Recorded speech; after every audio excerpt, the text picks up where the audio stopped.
Oh wait, no. Oh, let me do this one. Here we are. Right. Cheers. Cheers to minding your own business. To minding your own damn business.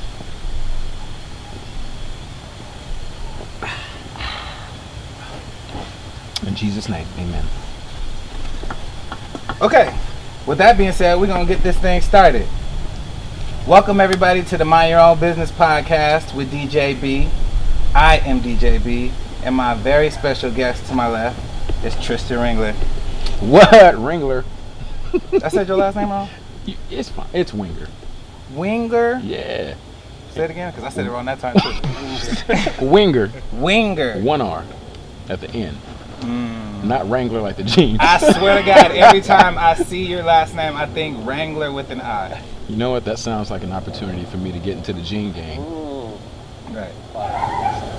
I've known this man for over a decade, and I've still got his last name wrong, and I'm sorry about that. I never actually had to say your last name out loud. You didn't. You haven't. No, I type it, and like by the time I get to W, it just like auto pops up. Right, because there ain't that many niggas named Tristen with an E.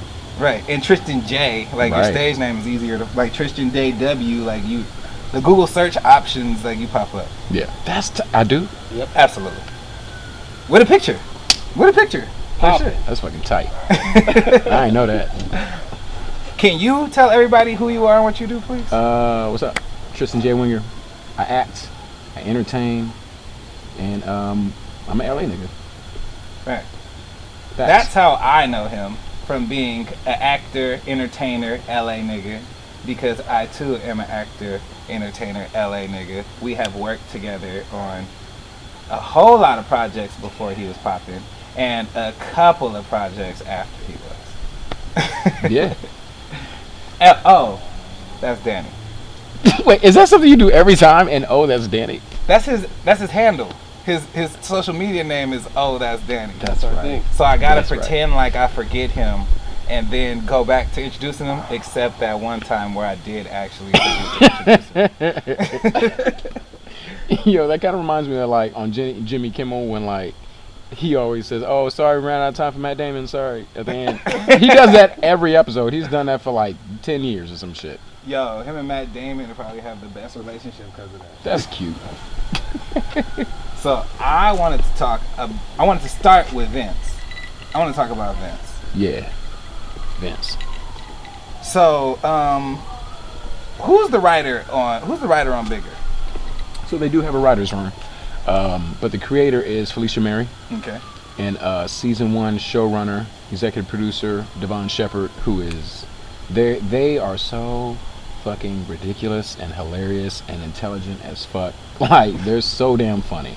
Yeah. Just when we're just talking between takes or whatever at dinner or on a video call or some shit, they're just so damn funny outside of like just writing the show. So that's why, like in my opinion, the show is just so damn funny. It's because they funny as fuck.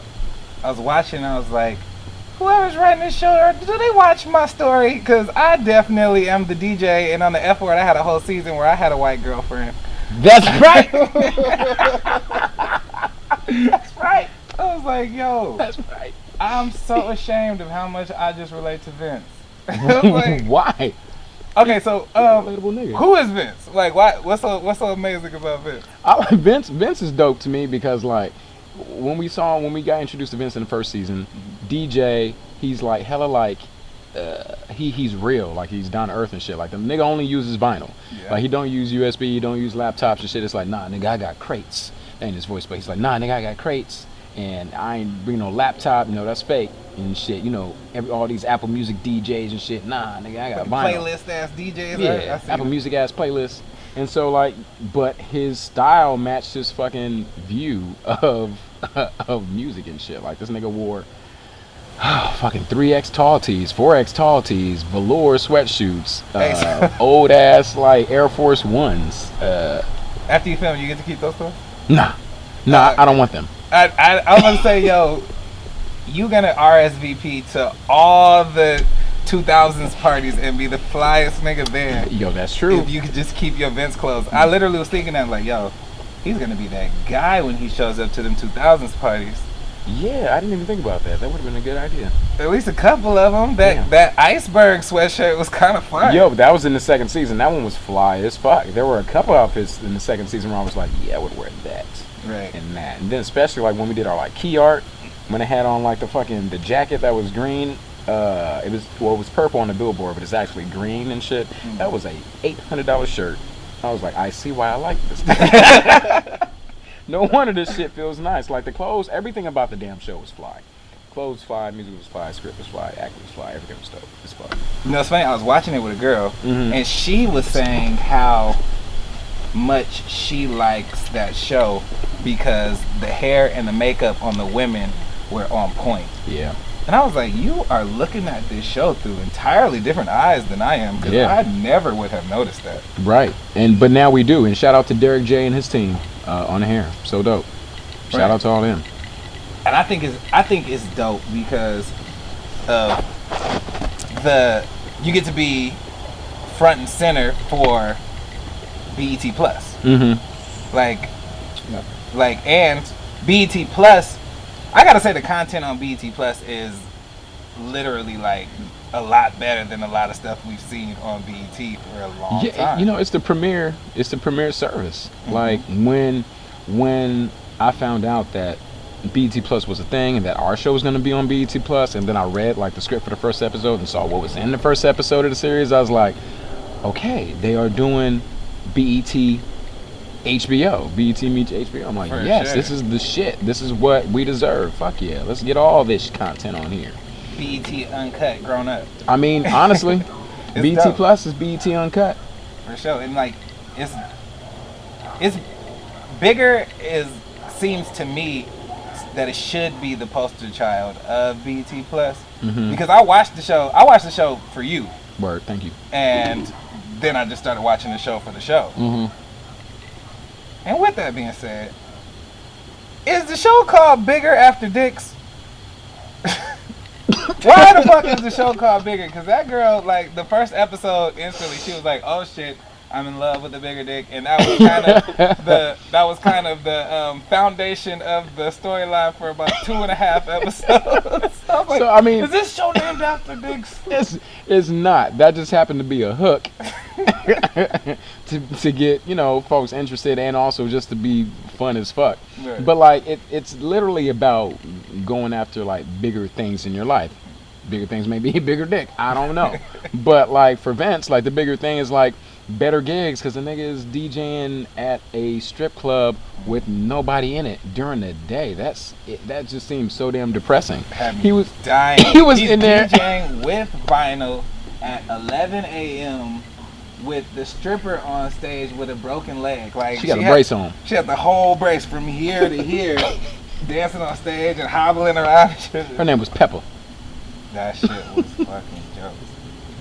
Yeah. Okay, and so that made me want to ask you, when you develop a character, do you notice that you normally you find yourself sympathizing with a person that you might not have normally sympathized with? Like, you understand the way they tick more? Because you kind of have to, right? Absolutely. You know, it's that, and it's also like, well, what part of this character is like myself? With the sympathizing part, it's like when we see a nigga that's got like old ass clothes on, it's like, damn, your clothes look brand new, but like old at the same time. When's the last time I seen New Kanai? Nigga, is that yeah, exactly. New Carl Kanai. Is that Fat Farm? I thought Fat Farm got canceled with Russell Simmons. Right. But that's a big ass new t-shirt. And so now I understand, it's like these are people who are like purists, and it's like everything is for them. What's for them is for them. If it ain't for me, that's fine. I ain't gotta have an opinion about it. But low-key, I still do have an opinion on it. Yeah. But it's not, you know, it's not for me, and that's okay. And it's for them. So I sympathize with that. The other part with Vince that I sympathize with is like his taste in music, like early 2000s music, like R&B and hip hop. Like, nigga, start Neptunes, like, it's just my shit. I ain't gonna lie, the stuff he was spinning, I was going up to. It's just the shit. It's what we grew up to. It's what we matured to.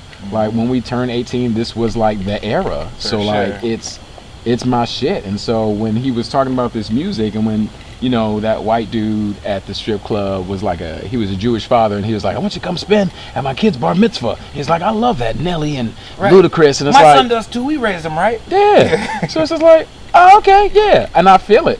Because now what are we hearing on the radio? Now what are we hearing in music? They're sampling the music from the early 2000s. Really and I'm like, this is wild.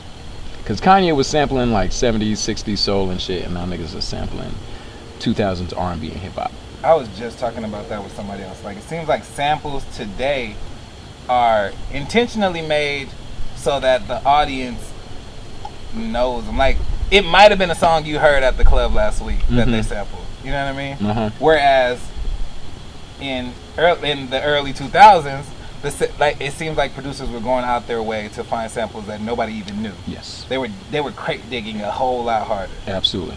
Because now it just, exactly what you said, now it just sounds like, okay, what was popping back then? Where the party at? Yeah, let me sample where the party at.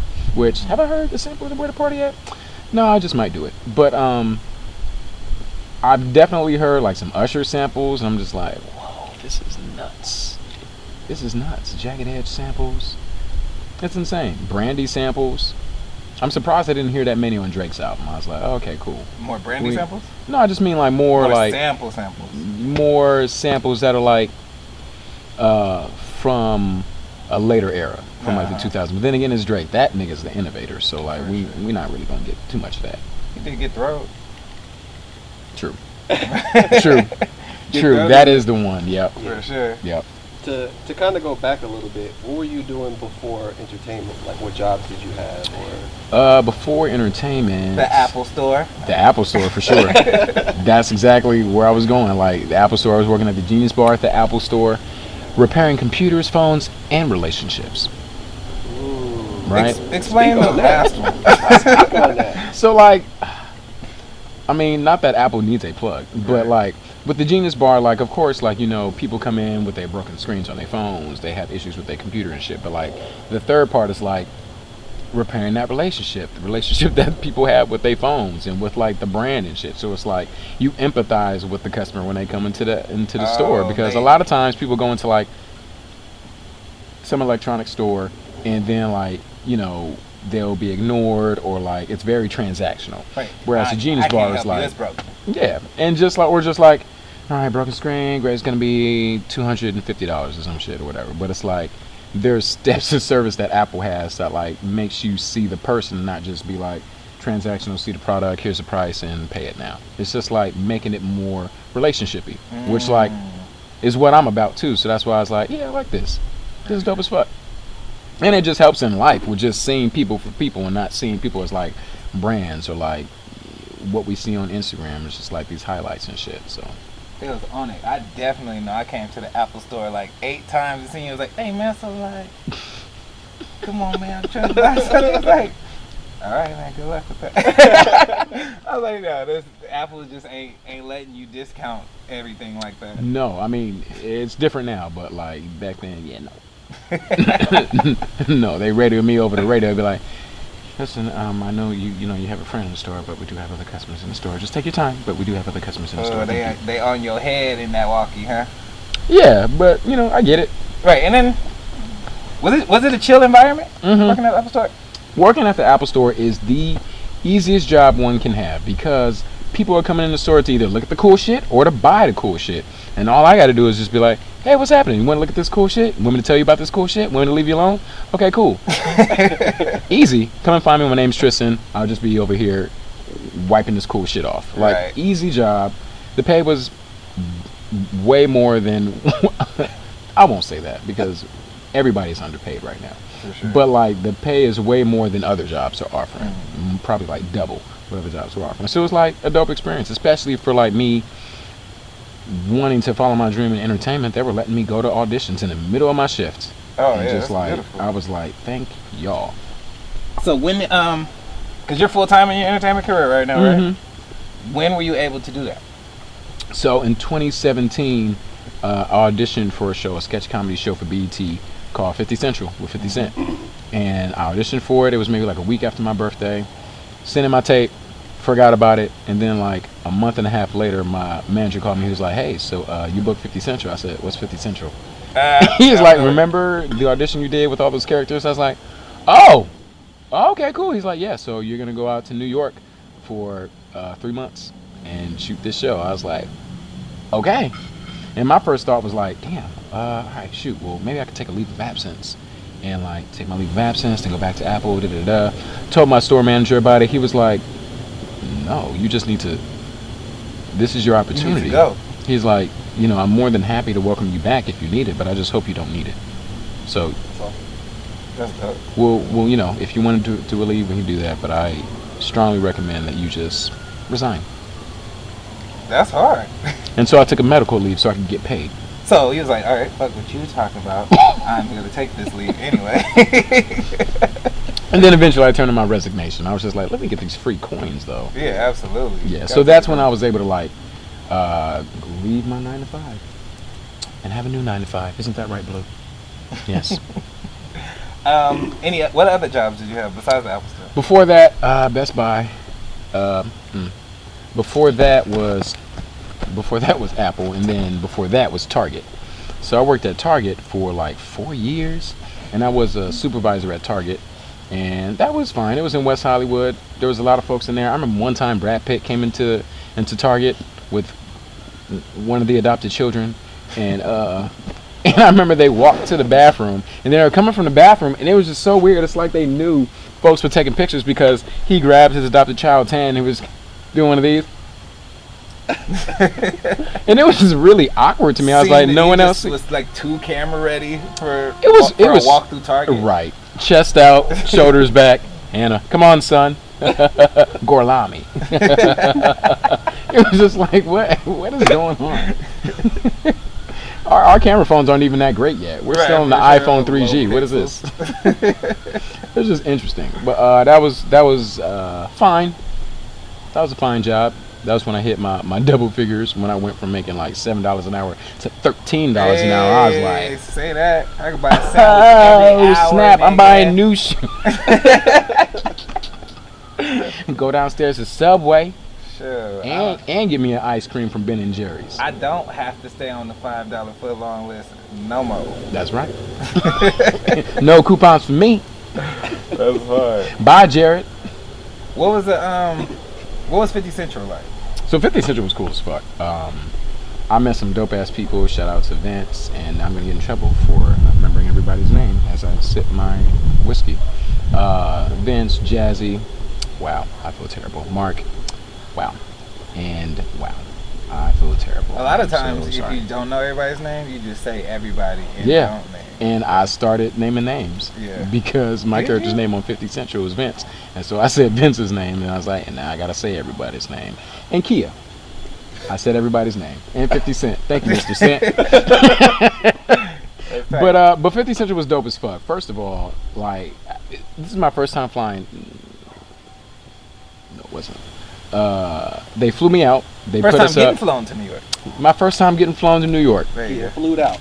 Got flued out. Went out there. They put us up in the hotel for 3 months. That shit was tight. Car service picked us up every day to take us to set and back home. Like, that shit was just amazing. We went to like parties. 50 Cent came and picked us up. Mm-hmm. He came and picked us up in his like drop top Rolls Royce, and then had his gold Bentley behind it, like with a security guard. That nigga, he was on point. How many motherfuckers can you fit in the Rolls Royce? 5 of us in there. It was lapped up. And then no, actually, it's a big car. It's a big car. So he picked us up. I was riding with 50 Cent in his Rolls Royce. We were going to the fight. What's his name? AB. What's his name? Adrian Broner. Adrian Broner fight. He lost. He does that sometimes. He does it a lot. But he told me he doesn't lose any of those fights. I heard him say after every fight that he should have won that fight. Okay. Well, he lost that fight that I went to. All right. But like 50 Cent, he picked us up, and when we were driving to, what's that place? Barclays. It was at Barclays. He's got the top down, And he's 50 Cent in New York. Yeah. So every time we stop, people are rolling down their windows, taking pictures, walking up to the car in the middle of traffic, and he's taking pictures. He's being friendly as fuck, and he taught us a valuable lesson to just be as personable as possible. He's like, this is what celebrity look like. So you gotta make sure you're just out there with the people if they're out here. They want to take a picture with you, take a picture with them. If you can, you can do it. Because this is what your life is now. We're never going back to that old shit. You're not going back to that. Shout out to 50. Shout out to 50 Cent. That's hard. Honestly, he is so smart. Like, all the shit you see online, the drama and shit, He knows what he's doing. he knows what he's doing. Yeah. And he's always got, like, something coming out. Like, he does it for a reason. This For nigga... sure. I'm pretty certain he's gonna own Stars soon. Like, what he's got all these dope ass shows that are killing it on Stars. It's like He's the only reason anybody watches Stars. Pretty much. yeah. If you have a show that's not a 50 Cent show on Stars, just thank 50 Cent for the ratings that you're getting. Like, like, oh cool, we got this many viewers. They probably just it was on auto watch after Power. That's what, just let that shit play. It's like, okay, well, that was the last episode. Well, what's this? Okay, tight. But New York was dope as fuck. Like, I just like being able to just hop on the subway. What time on of year some were you out headphones. So that was summertime. So it was the perfect time. Oh yeah, for sure. You might not have felt the same way if they had done that in November. Yeah, no, I wouldn't have. Yeah. I would not have. I wouldn't have left my hotel. That would have sucked, actually. That would have really sucked. Mm-hmm. But filming was dope. Shout out to Ian Gelfand, our showrunner of that show as well. Just a good ass time. Fuck, walked around Brooklyn. Yeah. That was dope. Saw a bunch of black people. It was dope. Anytime you can find black people in a place that you're not from, it's a good ass time. I feel like. Yep. When is the occasion where you pull the chain out? I seen Jazzy pull the chain out last month. I did see that, and I was like, oh. So I have on the chain, but like the pendant is in my mom's china cabinet because she was like, let me keep the pendant. It's a trophy now. Yeah. Oh, okay. It's like if you ever got like a good not good report card, but like a good like piece of artwork you put up on a fridge or whatever, or like I had like some trophies from my childhood that would be up, like that 50 Central pendant is like one of my trophies that my mom puts on display. She also has like a wall with like me and my brother's like accomplishments, like up, like she'll take some of our Instagram posts and like get them like printed and framed. Canvases. And they be whole blurry, yes, and they be blurry, but on the wall. Because she's so proud, it's like, all right, let us get you some like actual artworart of us that we can put up on the wall. Mom's is dope. Yeah, let's talk about Mom. She's dope. I know she's a teacher. That's what we wanted to get into. I definitely wanted to talk about your mom. Yeah. She's dope as fuck. So Mom is dope. Hey, calm down, bro. No, because I remember knowing that you graduated high school early, right? Mm-hmm. Yeah. Just 1 year early? Yep, 1 year early. But that's a big thing going into college, right? Hell yeah, it is. And your mom was a teacher, right? Uh-huh. What did she teach? She taught, at the time and for a long time, she taught 3rd and 4th grade. Oh, okay. She does it for a long time.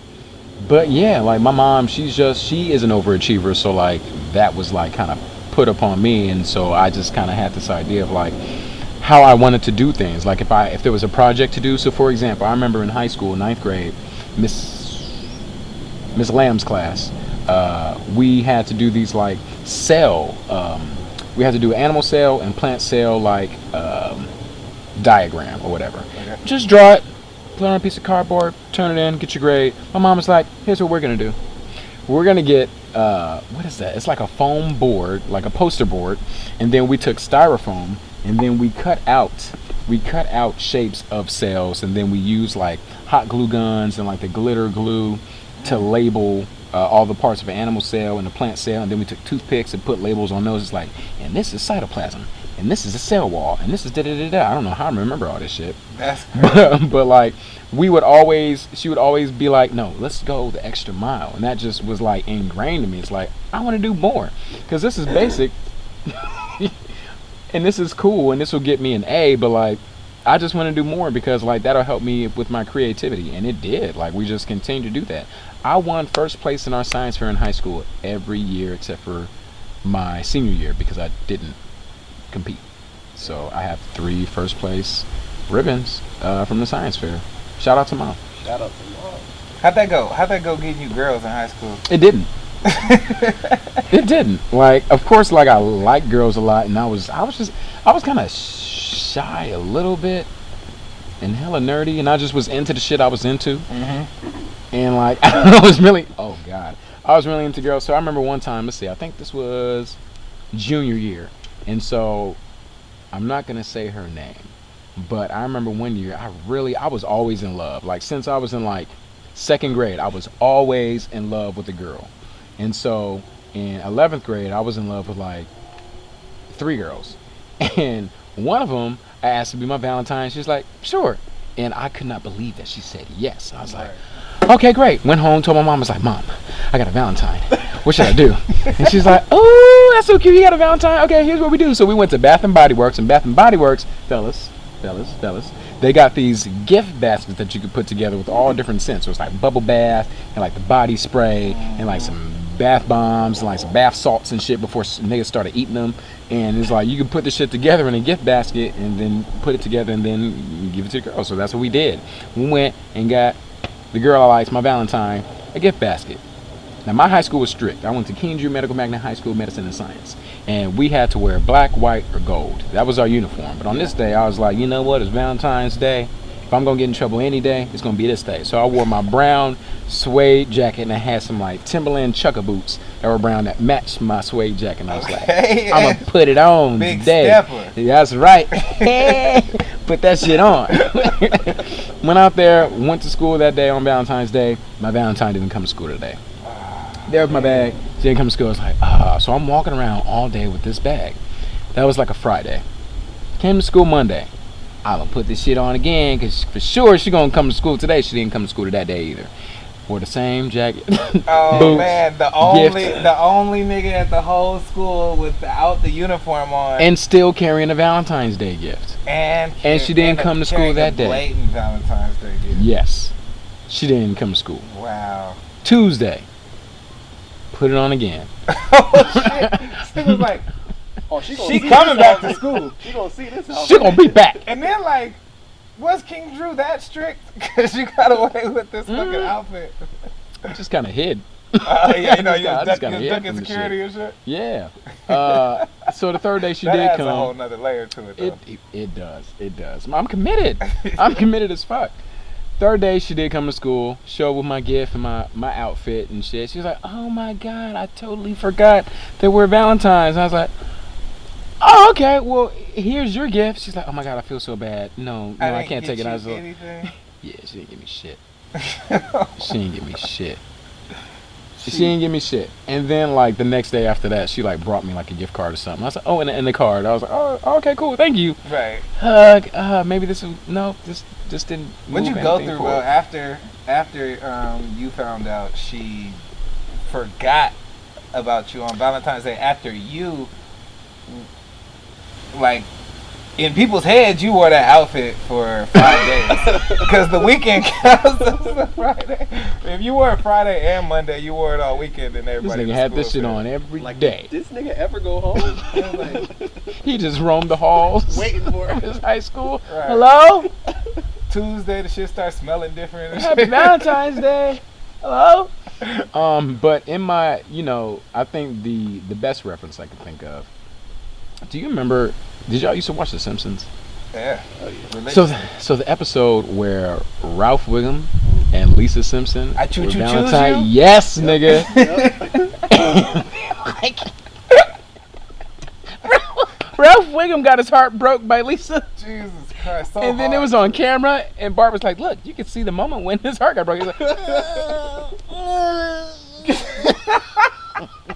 that's what you went through when she forgot about Valentine's yes. Day?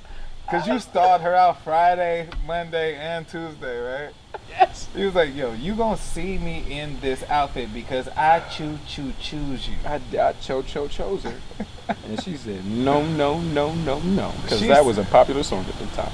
Damn, bro. I had similar high school experience, man. I definitely had. I was the same way. I was always in love with somebody all through grade school. And with then the first girl that just said hi to you, huh? no. Oh, okay. Maybe, I don't know. That's what it was. That could have been it, right? Word. So, except you were ready to embrace it. Yeah. I was so nervous about what my friends was gonna say, right? Word. So Valentine's Day came around. I didn't even ask her to be my Valentine's Day. Like, I'm following you. I'm walking you to every single class that you got. I'm late to all of my classes because I'm walking your ass to class, right? And then after I get you to class, then the bell rings, then I run to my class. A gentleman. And that's every single class because I got her dying laughing all the time. I was like, oh, we're going to be together forever. We're always happy, right? Valentine's Day comes around and I get some flowers. And I had to take these flowers to her locker. I knew her locker combination. Mm-hmm. It was very safe to say it was under assumption that she liked me back because of all the access she gave me to her. Right? Safe to assume. Right. So I took some flowers. My homeboys was like, "You got some flowers, bro? Like, what are those flowers for?" And I was like, "They're for my mom. Don't mind your business." Went to her locker and shit, and then put it in there and just left. Like, left a little note. I don't even think I left the note. I was like, she should know who this is from. Like, how many niggas got her locker combination? You gonna end up just like Prince Hakeem and Coming to America. She thought that juicy-headed nigga got her for sure. Put that money in the collection plate. That might have happened looking back on it now that you say that. Anyway, gave her the shit, and then my homeboys, like, I'm always with her. I'm walking her to class every time she goes to class. To the end, all my homeboys is in class with her because, you know, the honors kids hangs with the honors kids. You know what I mean? We do. After I say I'm getting these flowers for my mom, and then she walks into class with these same flowers, all my homeboys is like, "For your mom, huh?" I was like, "Hey, shut up. Hey, shut up." Why niggas be embarrassed to, like, express love? The vulnerability, man. Word. And little kids make fun of you for everything, For bro. every damn thing. Don't let it be middle school, because middle school kids are just the devil. Their hormones are just going crazy, and they make fun of you for everything. Every damn thing. This nigga's shoelaces untied. You fucking idiot. You're a fucking idiot. Don't you know you'll trip and fall? They need to put you on the short bus because you don't tie your shoes. Like, they'll beat your self-esteem into the ground for nothing, though. And then they be like, this nigga new name Laces. You don't even go to Laces. Stupid niggas. Stupid. Dog, and then don't give them an actual reason to. Word. I remember this time in middle school, bro. I was bored in class and I had this pencil and I kept wrapping it around this rubber band, right? Just wrapping it, seeing how many times I could wrap it around this rubber band. Everybody. And it was getting tight, and I was like, nigga popped me right in the eye, right? Had to go to the doctor. Doctor said I scratched my retina. So he did whatever he did, put the patch over my eye, right? And I'm in 6th grade, right? The jungle, bro. This is the jungle. I went to school like this. I was hoping nobody notices. I was like this, right? And I didn't know it at the time, but I had a bully too. It was this nigga named Marcus.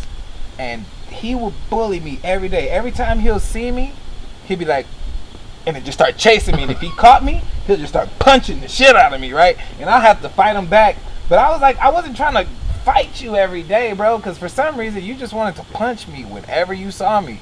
It was legitimately on site every single time you saw me. But it wasn't right. Yeah.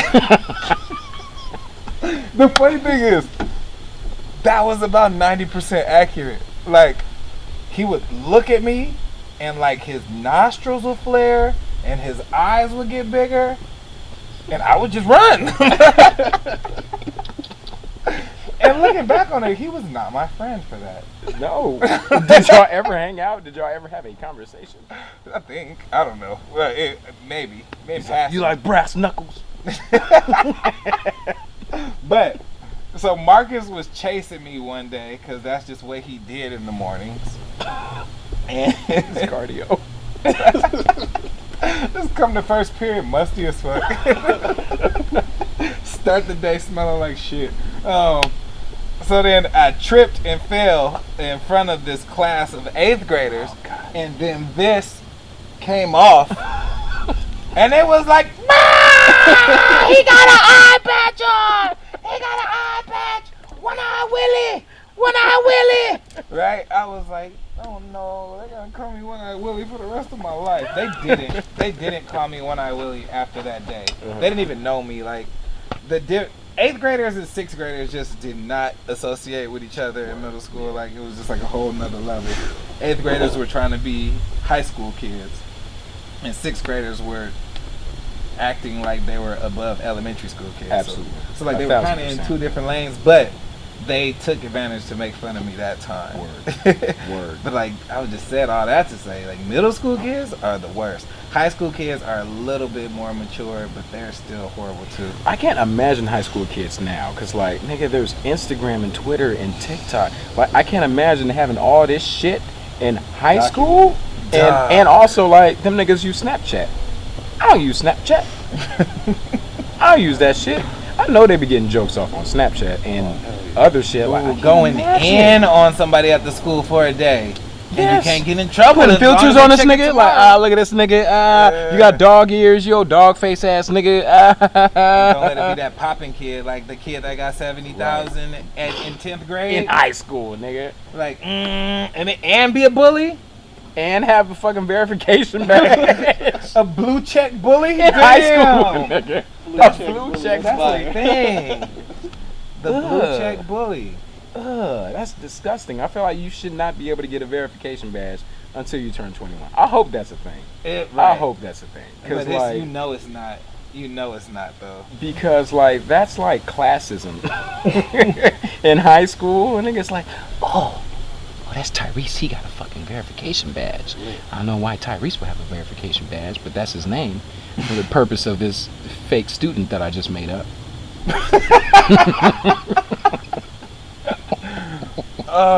Speaking of that, just tell us about your upbringing. Where you grew up.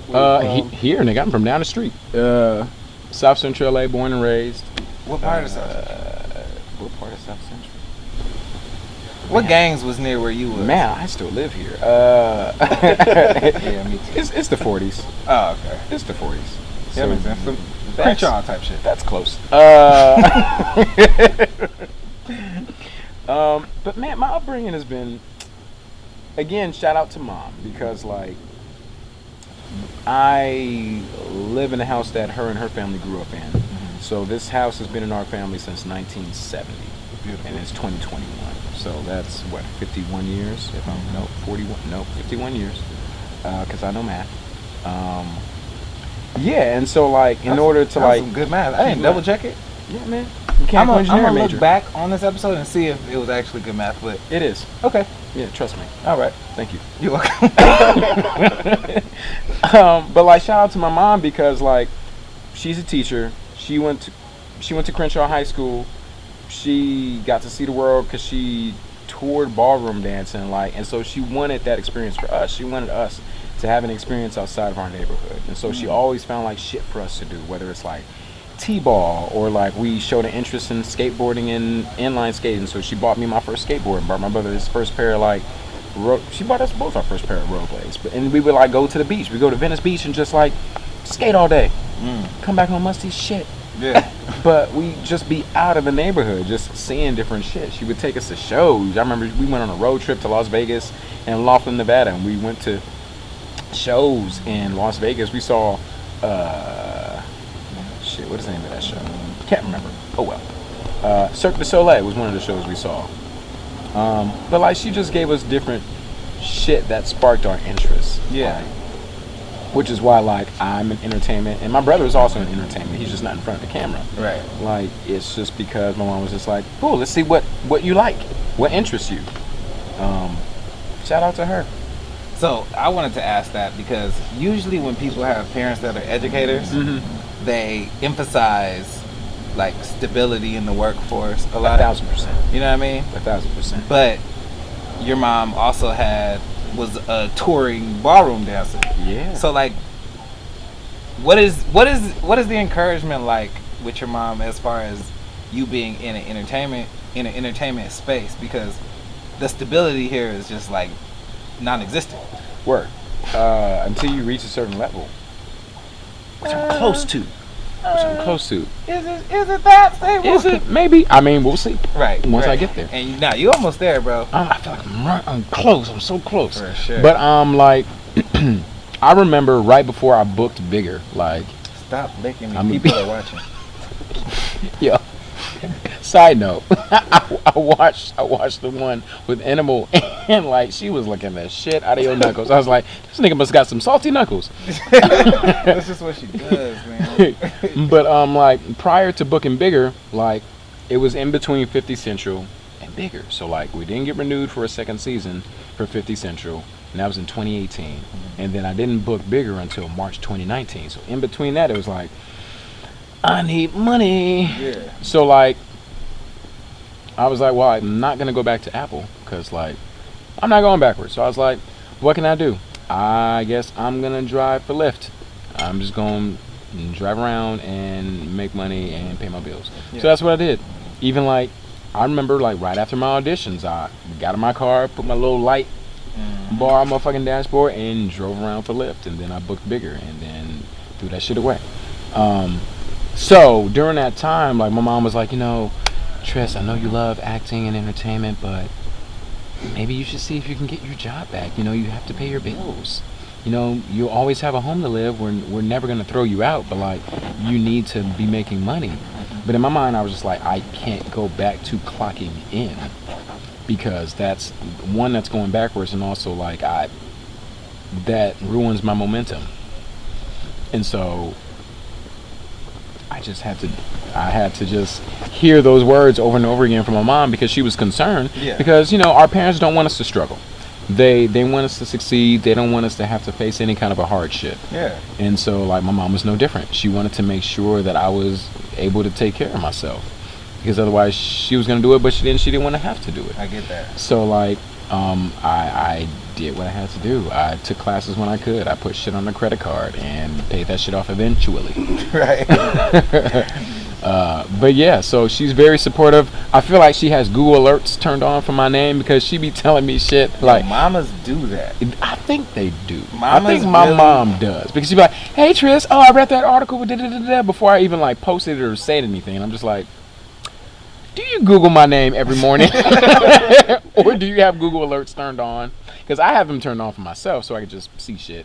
But like, I feel like she does. I feel like she's very supportive. Me and my brother. Like, anytime anything happens, she's like, she knows it.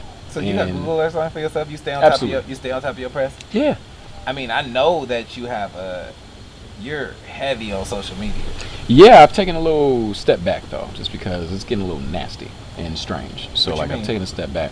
On Twitter, there's just so many opinions that folks take as fact, and it's a lot, and it can skew. Like, I know because I'm very impressionable, even at my big age of 35. Like, I'm still an impressionable person. So like, sometimes I will consult Twitter for an opinion before I make a decision on how I feel about something, and that's not good, for lack of a better phrase. It's not the smartest way to live. Yeah, it's not. And it's like, I don't want to do that. So I removed Twitter from my phone. It's on my iPad. Instagram, same thing. It's not on my phone. It's on my iPad. So I can only access it when I'm at home if I want to. And so like, I forgot what you said. You said something about me being heavy on social media. You see, I noticed you have Google alerts on. Yeah. Because you're really heavy on social media. Yeah. And you saying you're taking a step back from that. Yeah. Because it felt like, because of the way that I am and the way that I was raised and the way that, I was about to repeat myself, the way that I am, because I want to perform. And so like on Instagram, it's like I'm tempted to just be like, and here's what I'm doing, here's where I'm at. And it's like, I don't need niggas to know where I'm at and what I'm doing all the time. Jazzy do it. She do it. She's got 1 point whatever million followers. And if you did it, you would have 1 point whatever million followers. Shout out to Jazzy. I love Jazzy. But I But don't. nah, her boobs are way bigger than yours. But it's way bigger. Look how flat my shit is. Yeah. What am I supposed to do? I hear you. Yeah. So, Man, like, you wouldn't have to. I just wouldn't. So I decided I'm not gonna get an augmentation to match to match. So like I'm just gonna take a step back from IG. But yeah. Yeah, I feel like, I would document things for myself, and I don't need to give so much of myself to the public. Like I love performing, like, and getting paid for it. Yeah. And being like an entertainer. That's a lot of fun. But like the Instagram thing, the Twitter thing, like I'm starting to limit myself because I'm okay. This isn't as fulfilling as it used to be. Because when Instagram first came out, we were just posting photos and be like, look at this filter that looks like it was from the 1930s. Yeah, for sure. It's and now it's just a marketplace. We just selling shit. Absolutely. And I was like, yeah, let me put out some merch. And now I'm like, no, I don't want to do that. I don't feel like doing that. I literally put Instagram posts out so that I can solidify a moment in my professional career. You know what I mean? Like, okay, well, if it's a real thing in my professional career, I got to do a post. Yeah. Like my semi real life or the live action of my real life, I put in my stories. But then when I was like, the world needs to know that I have been doing this, I'll put it as a post. Like a post on Instagram is concreted as a thing in your professional life. Yeah. In a sense, in the space we're in. Yeah, it's a bullet point. Yeah. It's for like, sure. and here's literally a post. Here's a goal post. I just accomplished this goal, and now the world needs to see what happened. And I'm still gonna do that because I'm just like, cool. There is a little bit of branding shit I need to do. Like, people need to see, like, casting directors or whoever are going to look at my page. When they Google me, they want to see, oh, okay, oh, he's verified. Oh, he's got 20,000 followers. Oh, okay, and he's right. That'll help our viewership. Like, cool. And yes, I definitely want some fucking corporate money. Like, let me get a fucking sponsor. Let me get a sponsor. I will change my motherfucking tune, nigga. I feel the fuck out of that. Let me get a fucking Converse or a Nike, nigga. What? That made me want to ask you about cancel culture. Okay. Is that another reason why you step back from social media? Yes, it's strange. It's strange. And Dave Chappelle said it in his latest stand-up. Twitter is not a real place. The shit doesn't really matter. Like, there are some heinous things that happen in the world that are being addressed, that get addressed, and like, damn, niggas definitely deserve to be canceled and put in fucking jail, under the motherfucking jail. Yeah. But like, for simple shit that, like, I don't agree with this shit, I don't like that shit that they said, I'm gonna cancel them, and I'm gonna rally a bunch of people to cancel them as well. It's very stupid. It's very dumb. Like, it's like, this nigga has an opinion, you don't agree with it, so you're gonna be like, let's cancel his career, let's end his shit. No, fuck that. That's real dumb. Fuck that shit. For lack of better people, Tory Lanez said that one time too. However, yo, I'm not canceled. It's just a bunch of niggas talking shit on Twitter. Nah, nigga, you shot Megan in the feet. Hey, bro, I feel I play a lot of parties. I feel skeptical whenever I haven't stopped playing Tory, but I'm walking on eggshells when I'm playing Tory. Like, you know what I'm saying? And fade in. Right. I don't have a problem not playing R. Kelly. Yeah. Because he's just a whole nother level of cancellation, right? He's convicted. Right. Nigga's cancellation and there's convicted. That nigga's convicted. And then DJB is a different case too, because I wasn't really playing much DJB anyway. Word. You know what I'm saying? Yeah. And then like the person he's getting into it with, kind of Meg, like the songs I would play were his Meg songs. Word. You know what I mean? So like, there is no conflict there. Tory is a different case because he actually has some club slappers, right? Like I be wanting to play his stuff, but I can go without his shit too. Work, we can go without Tory. Right. And sometimes, like, I'll just put on like my radio station on Apple Music, and like a Tory song come on, and then I'll just be jamming to it, and then I'll look at me like, damn, what song is it? I kind of feel I liked it, and then I saw who it was, and I like it less. Yeah. So it's like, Is But anybody but uncancelable? Sure. Who? Sure. Kanye. Kanye's uncancelable? Because, Yo, like, the whole, like... niggas have been trying to cancel Kanye for a minute. And, like, I get it. But also, I'm like... We know Kanye is going through some things. We know. We see the shit happening in real time with Kanye. And, we've seen it from the beginning. Honestly, we've seen that Kanye has thoughts that are just different from everybody else's thoughts. And we know that shit. And like, I love Kanye, and I know he's going through some shit, and he said some very off the wall comments, like the whole MAGA hat thing. I'm like, damn, was this a stunt? Was he just doing this so like we can free these niggas from jail? Who did he actually support? Who he put money behind?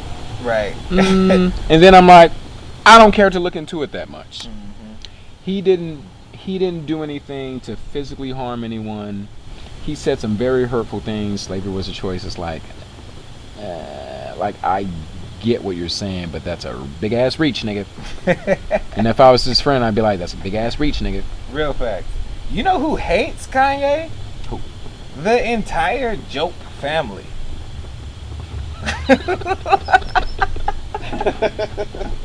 Yo, that nigga Animal, he like, I seen him post one time a screenshot that he blocked Kanye, right? Like, he was like, I don't fuck with Kanye. Nah, fuck that nigga. Did he block and mute Kanye West? He did. I seen him mute Kanye on an entirely different post.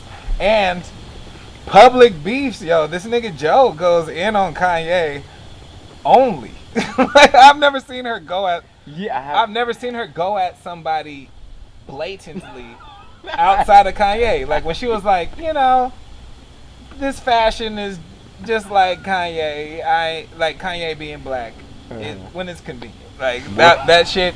And then her SNL skit where she was like, yep, rooting for everybody black. Yep. And then at the end said, fuck Kanye. I was like, you know, that's so interesting. I was like, yo, it is what it is. And you know what I think it is? What's that? They come from a very pro-black family. Not saying that we're different, because I come from a pro-black family, and I know you do too. Yeah, absolutely. But like, they come from like a really pro-black family, and like their whole family will wear African rags to events on a regular basis. Not rags. Wardrobe. Cancel DJB. Because he called. I didn't say right. I did not mean that. Okay, damn. It's fine. But Thank you for catching me. Thank you for catching me. You know what? This is what I'm here for. Right, so I'm your neighbor. They go out in African garments as a tribe on a regular basis. Tribe for lack of better words, I guess. You could have used family. You could have used collective. I could have used tribe is fine. Plenty synonymous words. Yes. But yeah, and then when Kanye first came out, you know, all of the school albums, Graduation, Late Registration, College Dropout, right? He was so pro-black. Yeah. And then he escalated to another level of financial wealth, and he felt like he was still fighting for the struggle, but the struggle was not black anymore. You know what I mean? He went more for classism than racism. And he left a lot of people behind that I don't think he realized was the foundations of what he had. Yep, I see that. Because then when the niggas started talking about, when he started arguing with Sway, it was like, what are you doing? Right. Nigga, this your brother. Like, I don't got $1 billion, Sway. Like, you don't have the answers. And now you do. So, and now he's richer than her. No. Absolutely not. Allegedly. That's what that's what that one magazine that counts everybody money says. Forbes need to mind their own business. Hell no. Right. And then Hov Ben said, take what the Forbes figure, then figure more. Hey, amen. Amen, Hov. Ashe. So is it safe to say that Kanye's situation is more of a mental health situation? And what are your views on mental health and the importance of therapy? Right. Therapy. Because I was looking you up, and Being a good you journalist. went to your therapist a lot last year, Mm-hmm. right? Mm-hmm. When did you start going to your therapist? I started going to therapy in the beginning of 2016. Okay. Um, Damn, you was ahead of the curve. yeah, Like, I feel like mental yeah. health has been like a big thing in our community, Yeah. and since about 2018, I would give Charlemagne a lot of credit for Mm-hmm. for pushing us into that direction. Okay. What would you say? Was there any like influencer that promoted black mental health a lot more? What's Because there? when I think about it, Charlemagne has openly preached that a lot. So Mhm, he has. I want to give him that credit for being like the poster child for black mental health. Even though there's a lot of people that also did it, he Word. seemed to be the loudest voice to me. He's got a loud ass voice. Period. So like, I don't know if he's the person, but just I knew that I wanted to just be better. I wanted to be the version of myself that wasn't afraid of doing the things and accomplishing what I wanted to do. So for example, like I initially went to my therapist because I was like, my initial issue was like, I'm afraid of chasing my dream. I was like, so I auditioned for like Insecure for Lawrence, and then like in January 2016, like I went to see a therapist because I was like, I'm afraid of following this dream of like acting. Like I've got this job at Apple, I'm working full time, I'm making this amount of money, but like this is what I want to be doing, and this is what I know I'm good at, and I want to do this, but like I'm afraid. And then we just made a plan. We worked on a plan to just get to a place where I'm afraid to just dive the fuck in. And then after like a month, like I got to a place where I was like, all right, I'm gonna just do it. So you low-key developed a marketing plan with your therapist? Low-key. That's kind Low-key. of crazy. Low-key. I've always had this theory of success paralysis. Ooh. Uh-huh. Like, I don't know if it's an actual thing, but it's a thing that I have thought of. Like, there's something that you know you want to be known for being good at. Yeah. You know what I mean? Yeah. And the thought of people saying that you are not good at that thing is crippling to the extent that you don't do what you want to be known for because you're scared of not being known for not being good at it. Absolutely. It's for me it was like a fear of rejection. Yeah. And it's like being an actor and like auditioning is 90% rejection. Yeah, for sure. It's like 100 no's to 1 yes. Right. It's 99% rejection. Right. So so there's two type of people. There's the type of person that says, I mean, like, it's 99% rejection. So like, why would you do that? Like, you're gonna get rejected basically every single time that you do it. And then there's the other person that says, it's 99% rejection. That means if I want 10 jobs, I gotta go do 1,000 auditions. All right. Yeah. You know what I mean? Like, Word. And it's just like there's so many opportunities. And when I think about my own path, I'm just like, okay, of all the things that I've auditioned for and haven't gotten, but then I look at the things that I have gotten, when I'm glass half full on it, I'm just like, all the projects I've been a part of have been dope. yeah. And I've done a great job at those. So like I'm gonna just keep going. Cause like I think about like Samuel Jackson, and it's like, even if that project is shit, Samuel Jackson is the shit every single He does time. his shit every time. Every time. You can't For say sure. shit. You can't ever be like, this nigga Samuel Jackson was boo-boo in that. Right. Never. Samuel Jackson is never boo-boo. To this day, Never yo, Dookie Samuel Jackson. nobody has ever said anything good about snakes on a plane. But they all remember that quote. For sure. Tired of these motherfucking snakes on this motherfucking plane. Like, I believe you, bro. Absolutely. I believe the fuck out of this nigga when he was sick of them motherfucking snakes on that motherfucking plane. I did not doubt his character in the least bit. Absolutely. Right? Absolutely. And so it's like, I'm just gonna keep going. Cause I'm gonna do some dope shit.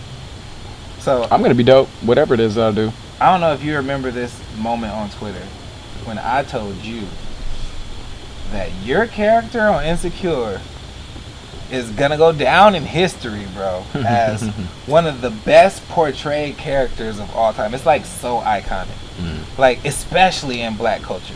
You know what I mean? Do you remember that? Yes. And there's a couple places I want to go with this conversation. The first one is, are you afraid of what that can do to you? Because I think of the overacting thing, like Jaleel White. I want to use Jaleel White as an example. Okay. Like he killed Urkel, right? Killed it. Never saw him in anything else, right? I mean, we did, but we saw Urkel. We only saw him as Urkel. It's Right. like, oh shit, it's Urkel. Carlton from Fresh Prince. You know what I mean? You only see Carlton, and then like his career was that. So like, this is the first angle I want to take. This like, has that ever been a thought or a fear of yours? Yeah. That you do a character so well that you can't be seen as anything but that character? Yeah, that's definitely something I've thought about before. Right. And it's thinking about a character versus a caricature, and it's me thinking about it's like, okay, cool. Thug Yoda has blood affiliations, and he replaces his C words with B words, so it's like everybody finds that entertaining and funny, and it's iconic. But it's like I've been working hard to do other things so that I'm known as, yo, that nigga Tristen can do. That's a nigga. Get you a nigga who can do both. That's a nigga who can play a blood on one show on HBO, and he can play a DJ on this show. He can be a baby voice nigga on this show.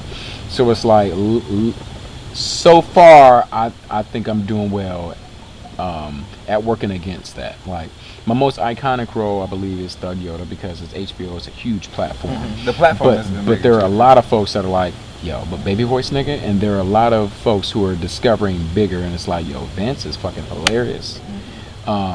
Vince is fucking hilarious, and I think you're not gonna get the roses that you're expecting immediately from Vince. Amen. Because it's on BET Plus, and it's new, and people don't have it. Like, it's not like you can't just sign in to your cable provider and get BET Plus. You know what I'm saying? You have to actually want BET Plus.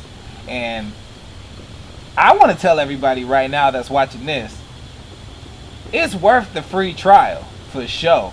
You should watch Bigger, because you can watch it for 7 days for free on BET Plus. That's true. And see what it's about, and then see if you want to continue with that subscription from there. But it's definitely worth watching for free. Like, and that's downplaying it like a motherfucker. I think Bigger is a great show. Thank like, you, man. Do you suffer from boredom? Do you have a constant lack of appetite? Are you depressed?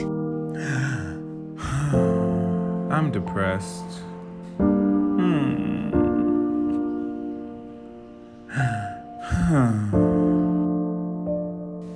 Then maybe you need to try Little Weed. A Little Weed restores appetite, cures insomnia, and simply aids in not giving a fuck. It also makes things that aren't normally funny fucking hilarious. A Little Weed by Jackson and Jackson, a bachelor company. Like, I'm gonna watch every episode of Bigger until Bigger's done. Work. Hope at this point that's where my mindset is. Unless y'all do some really weird shit that just turns me off, but I don't see that happening.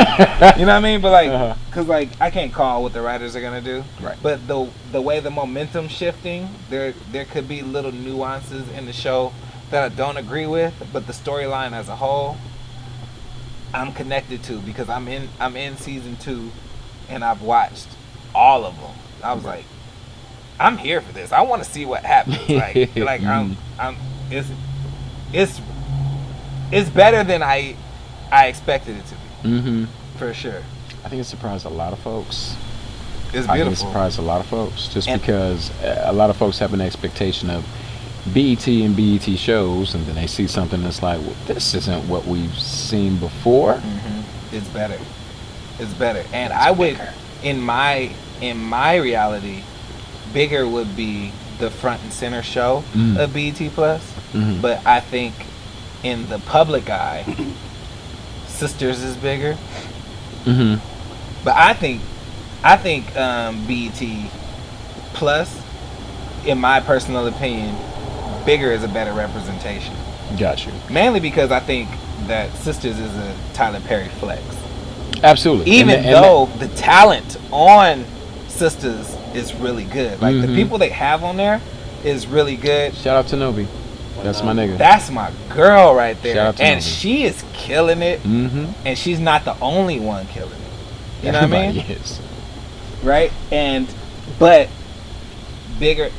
again, when you watch Sisters, you feel like you're looking at Tyler Perry's work. Like Word. like, oh, okay, like I see Tyler Perry more than I see Sisters when I'm watching it. Interesting. Whereas Uh-huh. Bigger, I'm more in tune with the story. Mm-hmm. Even though the story on Sisters is good. Mm-hmm. The story on Sisters is good. I really hope y'all don't misinterpret anything I'm saying, because Sisters is a good show. And then but I think Bigger's better. Yeah.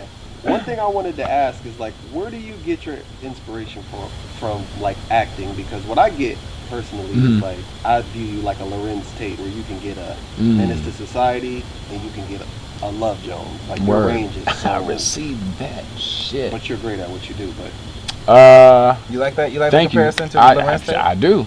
I like it. Let me tell you, because in my freshman year, shit. So I used to have long hair. So in my freshman year in college, like, I still had my long hair up until 2013. So 2003, I had long hair, and I was like, I want to do something different. And my mom braided my hair in individual braids, like O-Dog. oh, okay.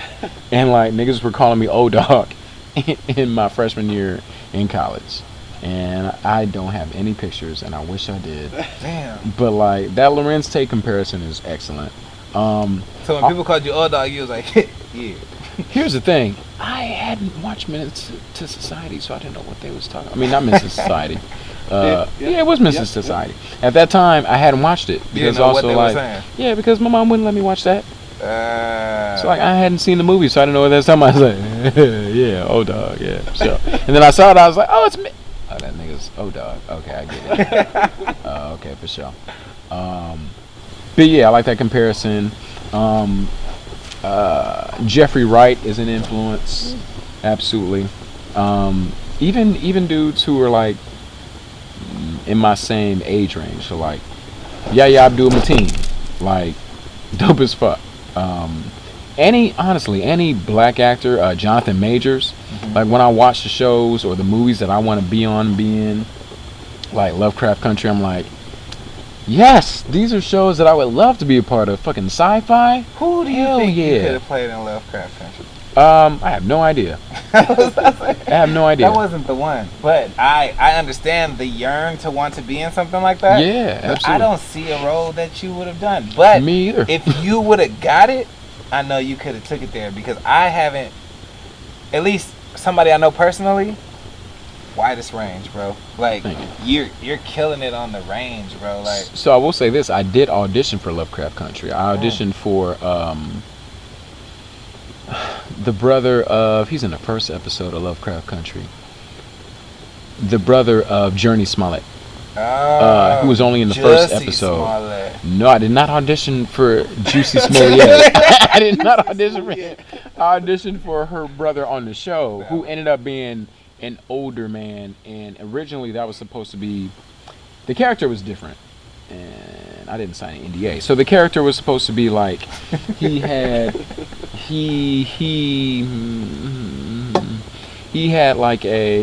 a physical condition, and he was supposed to be recurring according to the audition that came in. But then when the show came out, he was just in one episode, and he was older.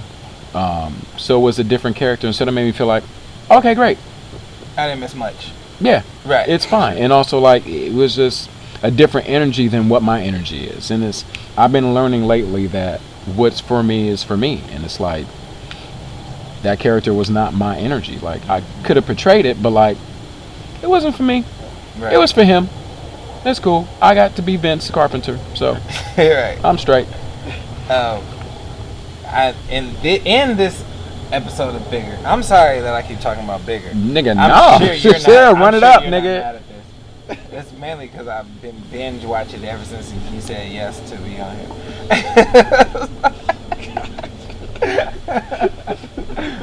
Like a nigga. But I happily binge watched it. Like I was telling everybody in the house, leave me the fuck alone. I gotta work. I just watched Bigger.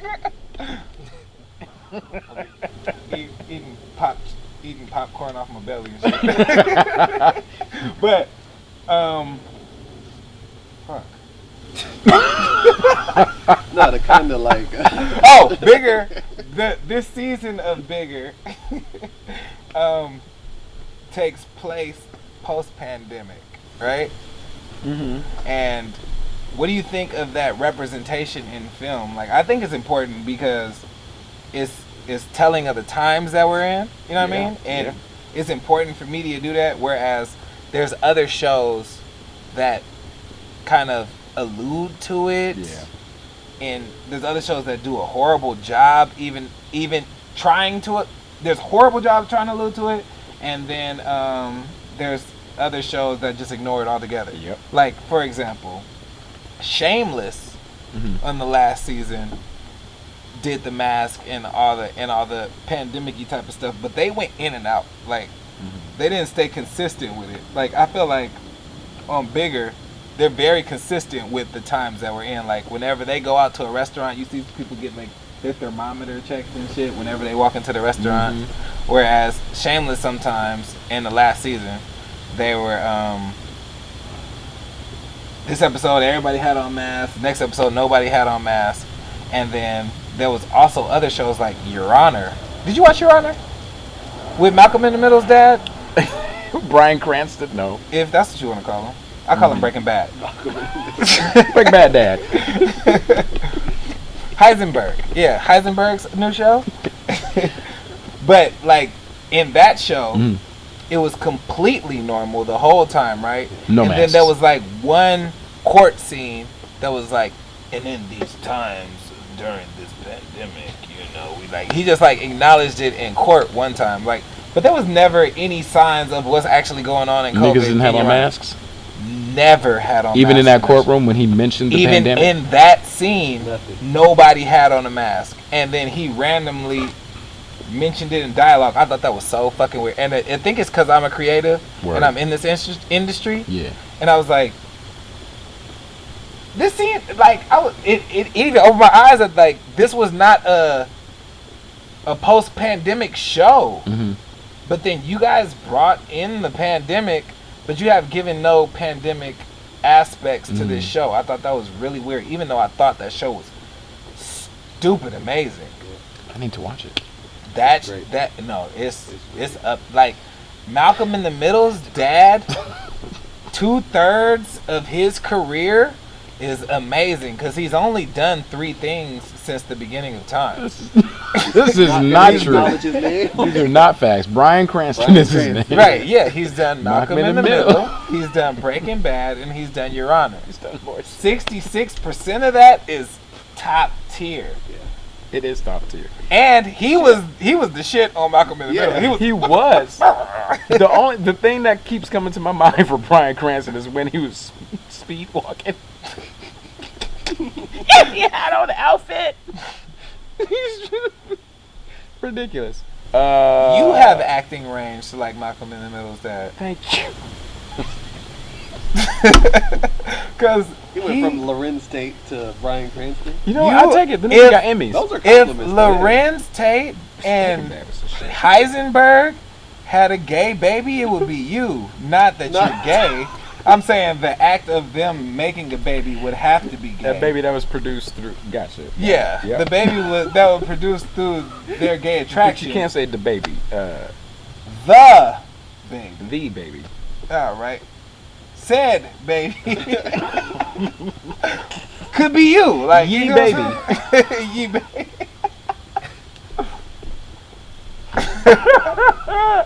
All right. Let's talk about that range. Your acting is Your acting experience, bro. Like, Thank you. Yes, where's your foundations? Because I know you went to AGC. I did. I went to Amazing Grace Conservatory. How long did you go there? How many years did you do? What plays did you do? Damn, AGC. What's the resume? I did. I went to AGC from 2000 to 2002. You did 2 years at AGC. I did 2 years at AGC. So like, I did. Were you in Dreamgirls? No, I didn't do Dreamgirls. I think that came later. Okay. I think my brother was in Dreamgirls with Evan. Were you Dreamgirls? Shout out to Yeah. Evan. And with Man. Yeah. Man was hilarious in that. But yeah, so I went to AGC 2 years. I did Grease. I did nope, that was high school. I did Prodigal Sister, and then I did like the showcases as well. So that was great. Wendy Raquel Robinson, shout out to Miss Wendy. Shout out to Mr. Coley. Shout out to everyone at AGC. I was post Coley. You were post Coley. You got to experience Mr. Coley? Outstanding. Yeah. Yeah. What was he like? Lovable, loving. Like from that first what is it? Open house. Like he saw me, he was like, yeah, him. Because I spoke up, I talked and shit during the open house. Like I asked questions and stuff, and it just was immediately like we clicked immediately. And it was just such a great experience. And like, man, it's interesting. Like I remember there were just always like activities to do. There was always like a summer party, or like somebody had like a birthday party, or there was just always something to do. Like summer, like they hired me to work at AGC one summer, and they paid me like $100 a week or something. That's beautiful to just for be a up there kid, you know? to like take classes and like get some spending money from it. It was dope. It was dope, Blue. It was amazing. I found out you went to AGC because I went to AGC once, and after I left, they would hire me to DJ their events because I was one of 2 of their alumni who was a DJ, and they like to keep it very in-house. Yep. But I gotta tell you, I went there 1 year. I did Pinot, and that elevated my ability to understand and maneuver through the acting world tremendously. So much so that none of y'all would be able to fuck with me if I had went there 3 more years. If. Right. There's that. It didn't happen, so here we are. Mind your own business. But, like, you would start popping up at the events. I'll be DJing events, and I'll be seeing you. I was like, Tristen, what the fuck are you doing here? And he was like, it's AGC, what do you mean? And but you was there like way before me. You know what I mean? And a funny story that I was talking to Shay last year or the year before that, and I was saying how I only went to AGC that 1 year because we did Pinot, and the role they gave me was the stylist, right? I was like, man, fuck, I don't fuck with AGC, man. They kept giving me gay ass roles. I don't want to do that shit. And then Shay was like, you know, you picked how that character was supposed to be portrayed, right? Nobody told you it was a gay stylist. No. You just My line was, of course, I'm the stylist of stars. And I read that on paper. I was like, hey, man, nigga. You decided this is what it is. I did it. Killed it. For sure. Every time I said my line, whole house went down. Right?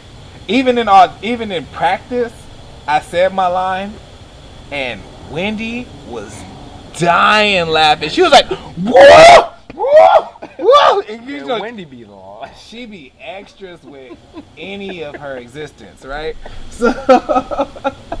So like, and then when Shay told me that I picked this role, all of this stuff just kept flying back to me. I was like, they was dying laughing when I said that line, because they didn't expect me to take it there on that line.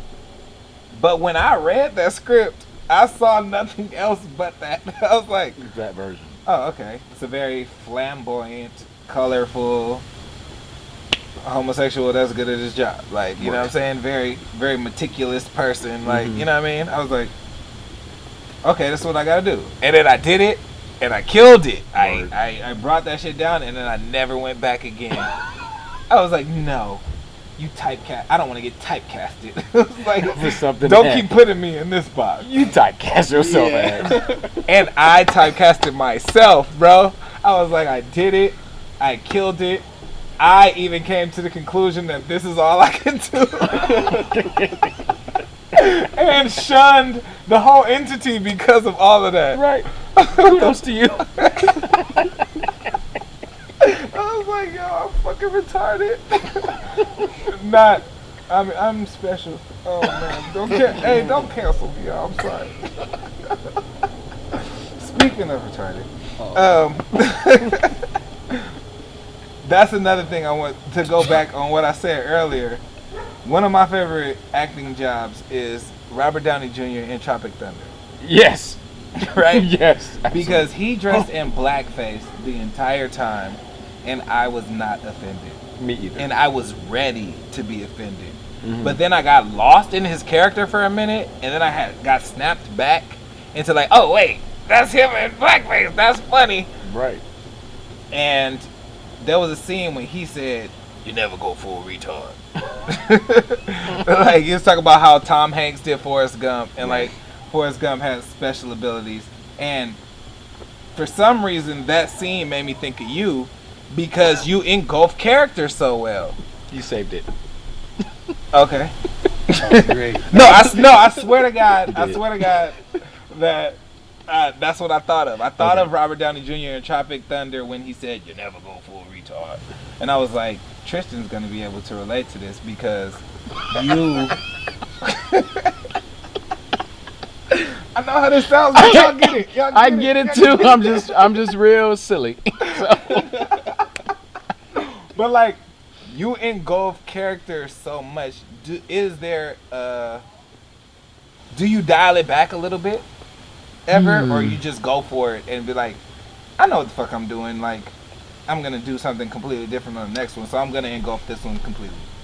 No, so everything that I've been successful at is because I've been committed. I've just dived all the way in and been like, all right, this is who this character is. And not thinking about being judged for how the character is. And not judging that character for how the character is. Okay. So that's why those have been successful. So going full Thug Yoda, going full Baby Voice Darius, going full Vince. Like, that's the key to all of this. It's just being committed and so much so that this is a full person. Because all these characters are people. That's why it's important to not be a caricature, to not be a silhouette or a shadow of a character, especially with like Thug Yoda. Because like I was concerned, I was like, when Issa sent the script for that scene with Lawrence and Thug Yoda, his first scene, that shit was hilarious. I read it out loud for my girlfriend at the time and her roommate, and I just read it out loud, and they were just dying. And I was like, this is it. But then I was like concerned. I was like, I don't want, people who are part of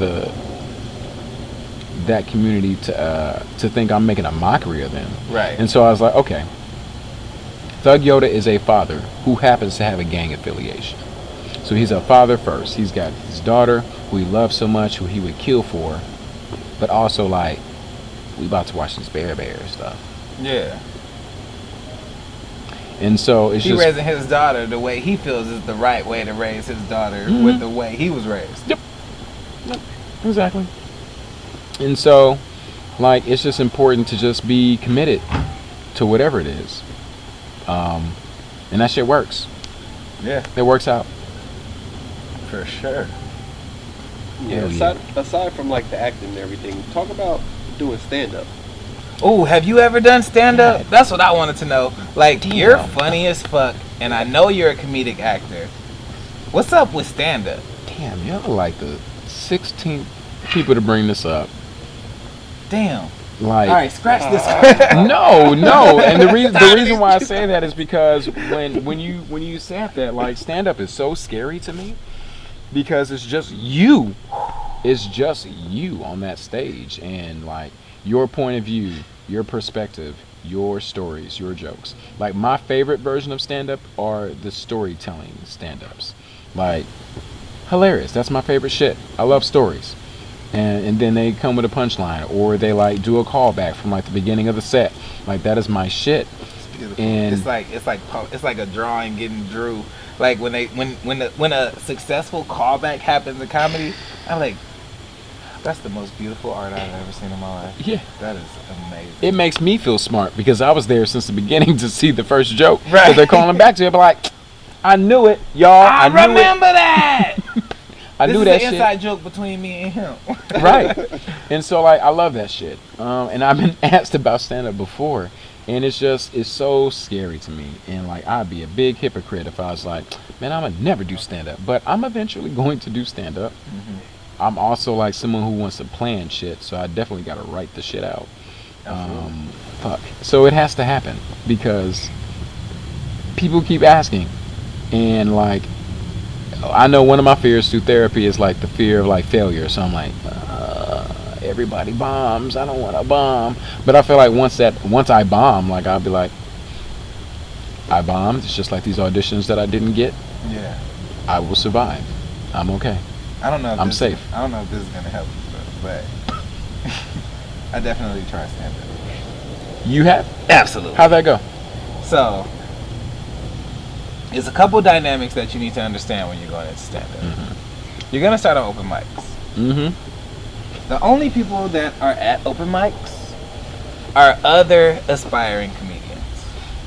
So, getting a laugh is not going to be the easiest thing. Word. Because they're all either analytical, looking at it analytically, yeah, or not paying attention to your shit at all. Word. You know what I mean? So getting a laugh at an open mic is extremely hard.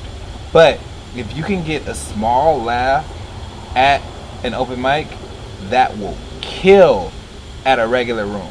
Like, the whole room is gonna go crazy because you did that joke. Because when you're doing a regular room, those are people that have come to laugh. Right.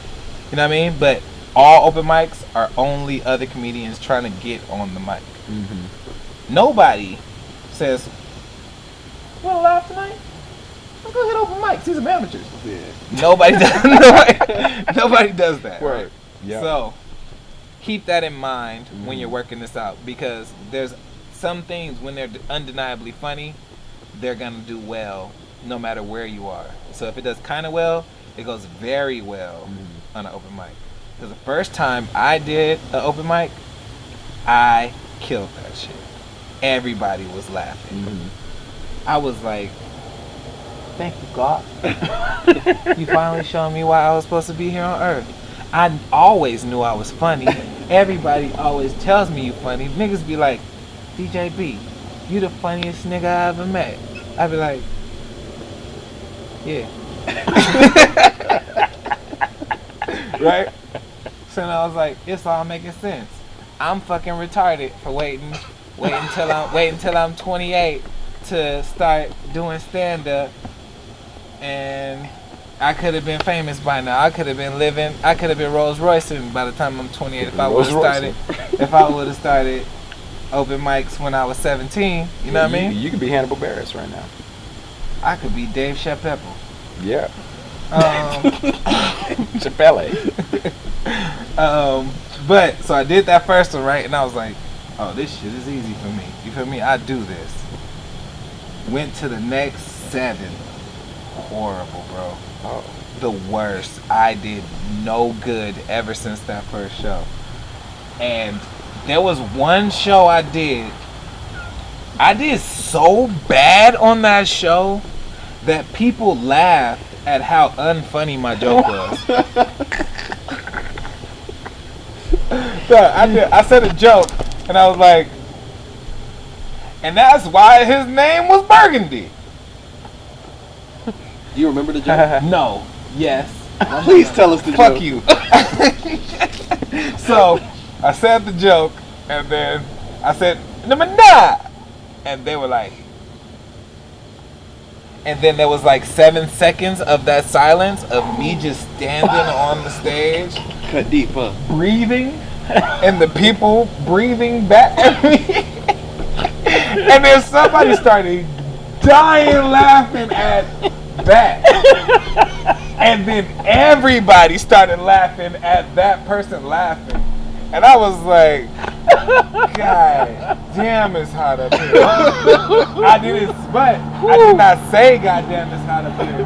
But if I would have said goddamn it's hot up here, that would have killed too. It would have. But I was already defeated. Shout out to the Ghetto Birds. Right. Now y'all know where we really at. But I was already defeated at that point, and I was like, fuck, 3 minutes is a long ass time to be on stage. It felt like an hour and a half. It felt like an hour and a half. Wait, how long was your set? 3 minutes. I came out bombing. Out the gate. I did so bad. Oh no! I was traumatized, and I never told a soul about that. Thank you I for, even went out. Thanks for sharing that with us. Thank you. Thank you, DJ. I mean, honestly, thank you. I took them L's, and I was like, there's 2 things I could do. I could use this as a stepping stone, because if I want to be a comedian, you're gonna need to take these.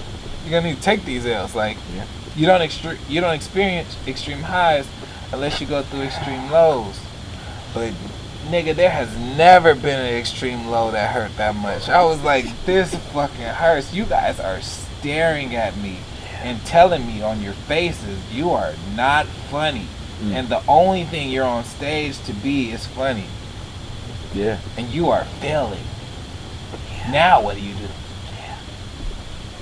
Because that's why I like podcasting right now, because like my funny gets across because I'm a dialogue type of funny. Like I can feed off of something you say and take something off of that and run with it. But like it's just all monologue.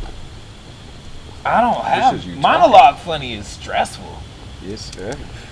Fuck.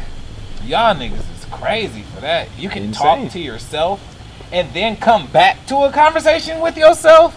Yes. You a crazy nigga for that. You are a talented motherfucker, bro. Talented motherfucker. And so that's why I'm deathly afraid of stand up. I get it. And be afraid, but you should do it because you're really good. All right, thank you. No problem. Hey, we got something else to talk about? Yeah, let's talk about producing music. Yes. I miss producing music. What do you use to I produce? miss it. Logic now. I started on Fruity Loops. My freshman year in college, I started on Fruity Loops. My friend Dave, he introduced me to it, and then my first beats were terrible, of course. Them first beats were awful. Right. I remember I made a beat, I called that shit Halloween, because I made it on Halloween. That shit, it had some kind of weird ass synth string. It was like,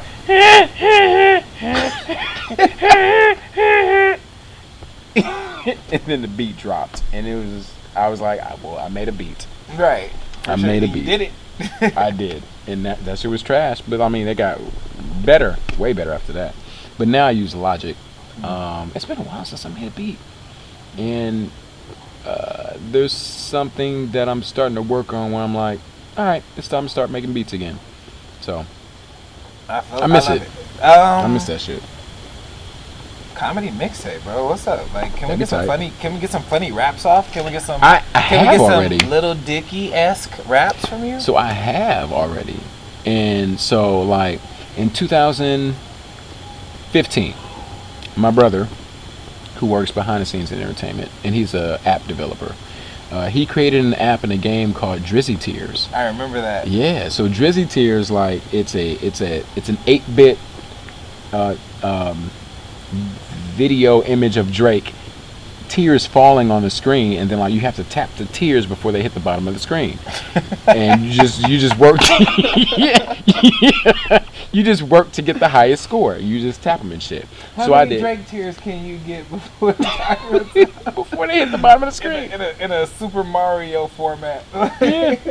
And so like I did all the audio for it. So I did all the sound effects for it, and like when my brother was developing it, I was in my room producing music, and then I decided, I was like,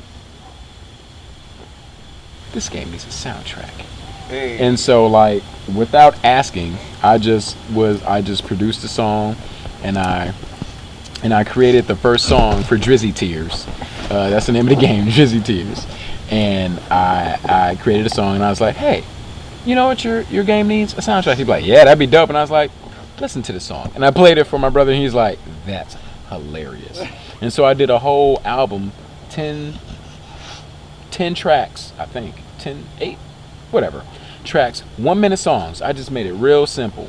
And the concept for like that soundtrack was like Drake meets a girl in a club and falls in love with her immediately on the first night.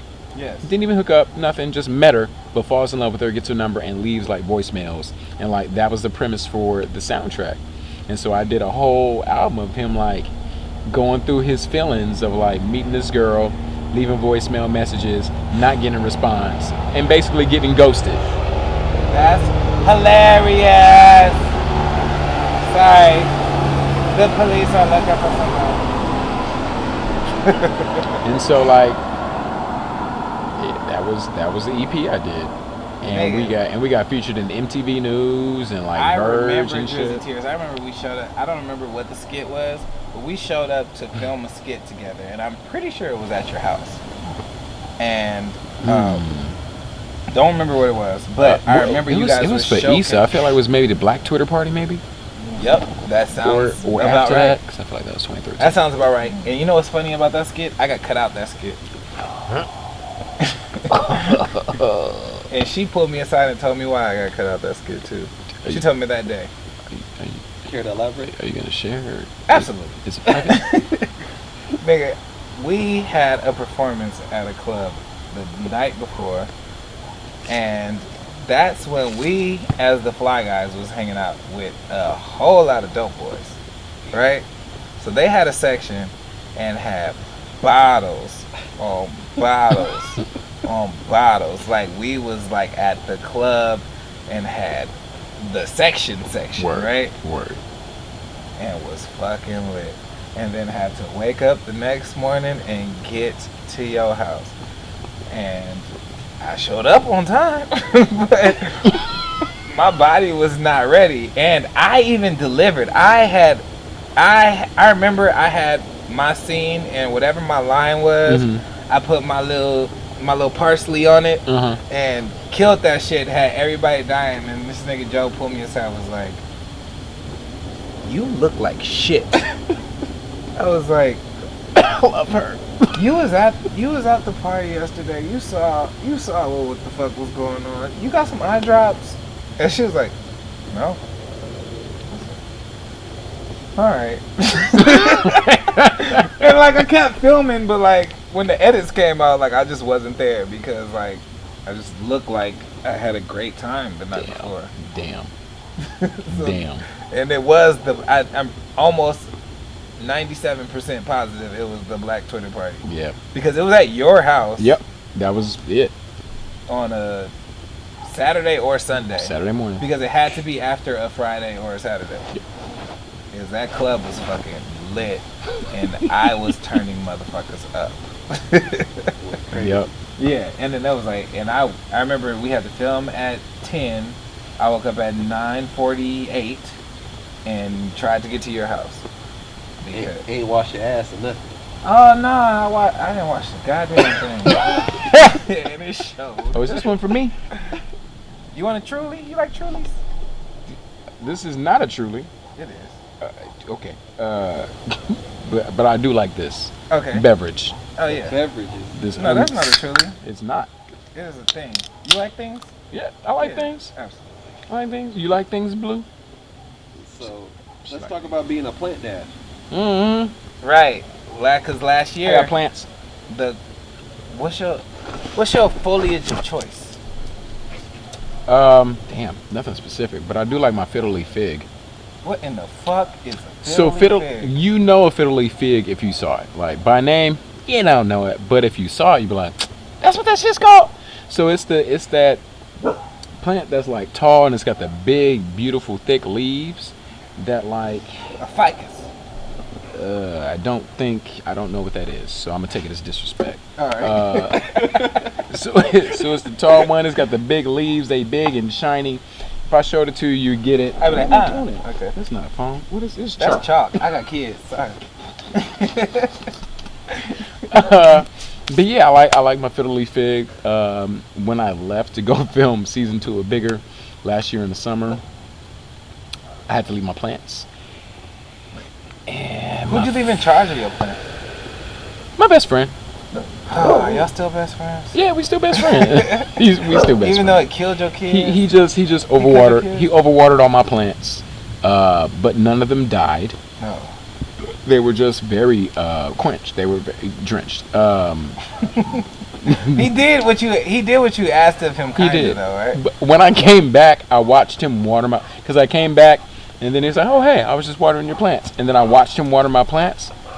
And in one plant, he was like watering it, and like the water was like just filled up, and I was just like, He didn't stop watering This is- until he saw water. until it like filled up, like, cause you put water in there, it fills up, and then it goes down. into the soil. It just filled all the way up, and I was like, you can stop. I was like, hey, so is this how you've been watering? He said, yeah. He said, yeah, I just wanted them to have water, and then the water just stay in case, like, it was hot, and then there's water left over that they can drink. I was like, I said, you dry my plants. This is, you're supposed to stop after it fills up, and then it goes, you're supposed to stop. He's like, oh, my bad. I was like, yeah, that's why my fiddle leaf fig only has 5 leaves, but it had 15 when I left. Don't nobody want a 5-leaf fiddle fig. But no, he did. I mean, they're all still alive Oh, good. except for one, but that one is like That was your problem it's a fern or something. Beautiful plant, but man, you overwater it or don't water enough, it just dies. It's dramatic as fuck, and it's dead. And you've gained all this knowledge in the past year? Yeah, I use an app that I'm not going to mention because they're not paying us. Okay. But there's an app. You take a picture of it. It identifies the plant and it tells you when to water it, how much to water it, how much light to give it, and all that shit. And so I was doing a great job. I was like an A1 plant dad. Like if they gave me a credit score based off of how well I took care of my plants, nigga, I'd have a 900 credit score for plants. Oh shit, is that even a thing? It's not, nigga. I'd be the only one with a 900 credit score for plants. Amazing foliage at your house. Yeah. That's crazy. You put them in all the windows at the right place. You have no window without a plant in it, nigga? Is that what's going on at your house? That's kind of cool. Exactly. All right. What kind of plants you got? You got fiddle leaf figs. So I got fiddle leaf fig. I have a fern that's dead. I have an umbrella plant. That one's doing all right. I have some other plants. I have a snake plant. That's the one that's like doesn't take a lot of water. You got to water that thing like once a month. Excellent. And you left that with your friend too? No, that one I just left alone, and it was fine when I came back. That one's great. Did you tell your supervisor to leave that one alone? I did. I told my brother, like, you ain't got to do nothing with these plants. I gave 2 of them to a woman I was dating at the time. So those came back and they were drooping, but then I brought them back to life. Wait a minute. Did you request your plants back after you broke it off with her? No. So No. you gave it to her. No, I said, can you watch these? Oh, okay, I get it. Yeah. Got it. She was babysitting my plants. Oh, okay. It She sounded was like you said, I gave these plants to a woman I was dating at the time. Nah. And now they're I know back. I said that, but what I meant was she was babysitting my Oh, plants. okay. And then I have a monstera, and that one is thriving right now. That nigga is like, I need a bigger pot. He's doing great. That is actually my best plant. It started off like this, and now it's like this. That motherfucker's huge. He do need a new plot. He wasn't lying when he said that shit. Umbrella plant, monstera. I can't remember. There's another plant that I have that looks like a little baby palm, but it's not called a palm. Maybe it is called a palm. I have Maybe two of it's them. not a palm tree. It's like a palm plant. A palm plant. Okay. A little palm pilot plant. A little palm plant. A little handheld palm plant. And those are doing cool too. So all of them are cool except for that fern or whatever that nigga's called. I think it's a fern. Fuck that fern. That fern gone. It's fucking up your resume. It is. For sure. One out of like, let's see. So hold on. I'm gonna count real quick. 1, 2, 3, 4, 5, 6, 7, 8, 9, 10. So yeah, 90% of my plants are doing great. And then I have a corn plant. So that's the one that's like got long ass stalks and it's got like it looks like a corn stalk minus the corn. They're all doing great. So 90% you got a of my corn plant, but the shit don't grow corn? It don't. False advertisement. So what's up? What's up with the garden? You ain't started like vegetables? I haven't started any vegetables. Why? Because there's a cat in my neighborhood, and that cat fucked up my porch furniture. It pissed on my porch furniture to like claim its territory, and I didn't want to like plant vegetables, and it go through my vegetables and then fuck them up or like eat them. I get that. It would also like poop by my trash cans. But let you know it's still in this motherfucker. And so and so I had to like put like coffee grounds down to like keep the cat from and I know it's a You homie. a googly ass nigga. I am a googly-eyed googling ass nigga. There's no way you know to put coffee grounds around trash cans to get rid of cats if you ain't a googly ass. So I will say that I didn't get that on my own. So that came from another friend who told me, she was like, yeah, you just take coffee grounds, you just spread them down, you say blah blah blah. Oh, and so then you didn't Google that? I didn't Google that one. You got that off of wisdom of someone else? I got that off the wisdom of another friend, yeah. Because I see you out here getting your wisdoms. And I told you this on the internet too, bro. Your grandma has single-handedly increased the hygiene of my feet. Yeah, mine too. For some reason, when I'm in the shower, I think of a video that he posted of his grandma saying, All right, Tristen, you know, now when you're cleaning, you get down in between your toes and you scrub each one, and then everything. like, and then she just like went into detail on how to clean your toes. And that vaguely goes through my head when I'm in the shower. I'm like, my toes starting to look better now. Mine too. I was like, Mine too. And I do the same thing every time. I'm in the shower, I'm done washing, cut off the shower, dry myself off in the shower so the water don't get on the floor. Step out the shower, put the towel down that I used to dry myself off on, step on it, and then I dry in between each of my toes and make sure that they're dry. what do and you it's do not so the wet. water doesn't get on the floor? I dry off in the actual shower. Huh. Yeah. Yeah. I gotta tell you something, man. No, you don't.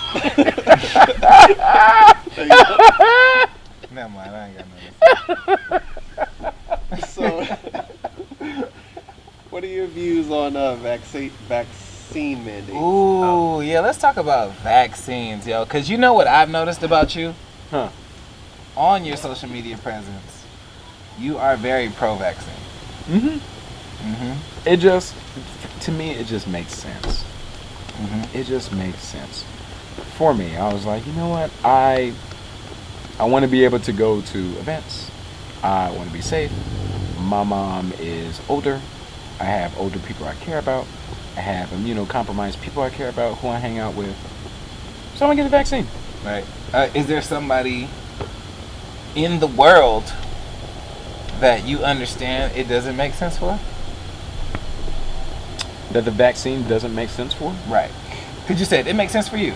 It does. Is there make somebody sense that you understand it doesn't make sense for? who they say it doesn't make sense for them? Yeah. Sure. I have friends who don't want to get vaccinated or who don't want to share their vaccination status, and it's like, I get it, because there is a version of all this where it's like it's taking away your choice. And it's like, yep, I get it. You have a job that's like saying you got to get vaccinated or else you won't be able to have a job, and it's like, wait a minute, that's a little strange. It's like, I can't have a job because I'm not vaccinated. I can understand. No, I can't. What would make more sense is like, let me get tested every other day to make sure that like I'm good. If I can't have positive, I cannot work. Right, but I can't have a job because I don't have this. That part I'm like, that's fucked up. That's fucked up because everyone has like their views on this, and it's like for a while at first I was like, nigga, I ain't getting this vaccine. You know what they did to us? They did this whole experiment with black people. That's the wave you was on for a At second? first, I was thinking like, nah, man, they trying to do this because also like I've never had a flu. I've never had a flu vaccine because I was like, nah, they putting shit in it, and then I came to realize, I think they ain't put the fucking chip in our damn back. That's to me, I'm like, no, that's not happening. I can tell you where the chips are. That's happening. It's in our fucking phones. Exactly. Like. So like they're already following you from your phones. I promise you. Absolutely, 100%. But like for me, the vaccine makes sense, and for my friends who decided not to get it, like I get it. I wish they would get it because I just want them to be healthy and safe and alive. But if they don't want to do it, I'm not going to continue to pressure them. They've heard my piece. They see all the research. If they want to do research, they can do that. I'm going to mind my business. I get it. I'm actually the exact same. I have the same sentiments as you, for the most part. No, basically for the complete part.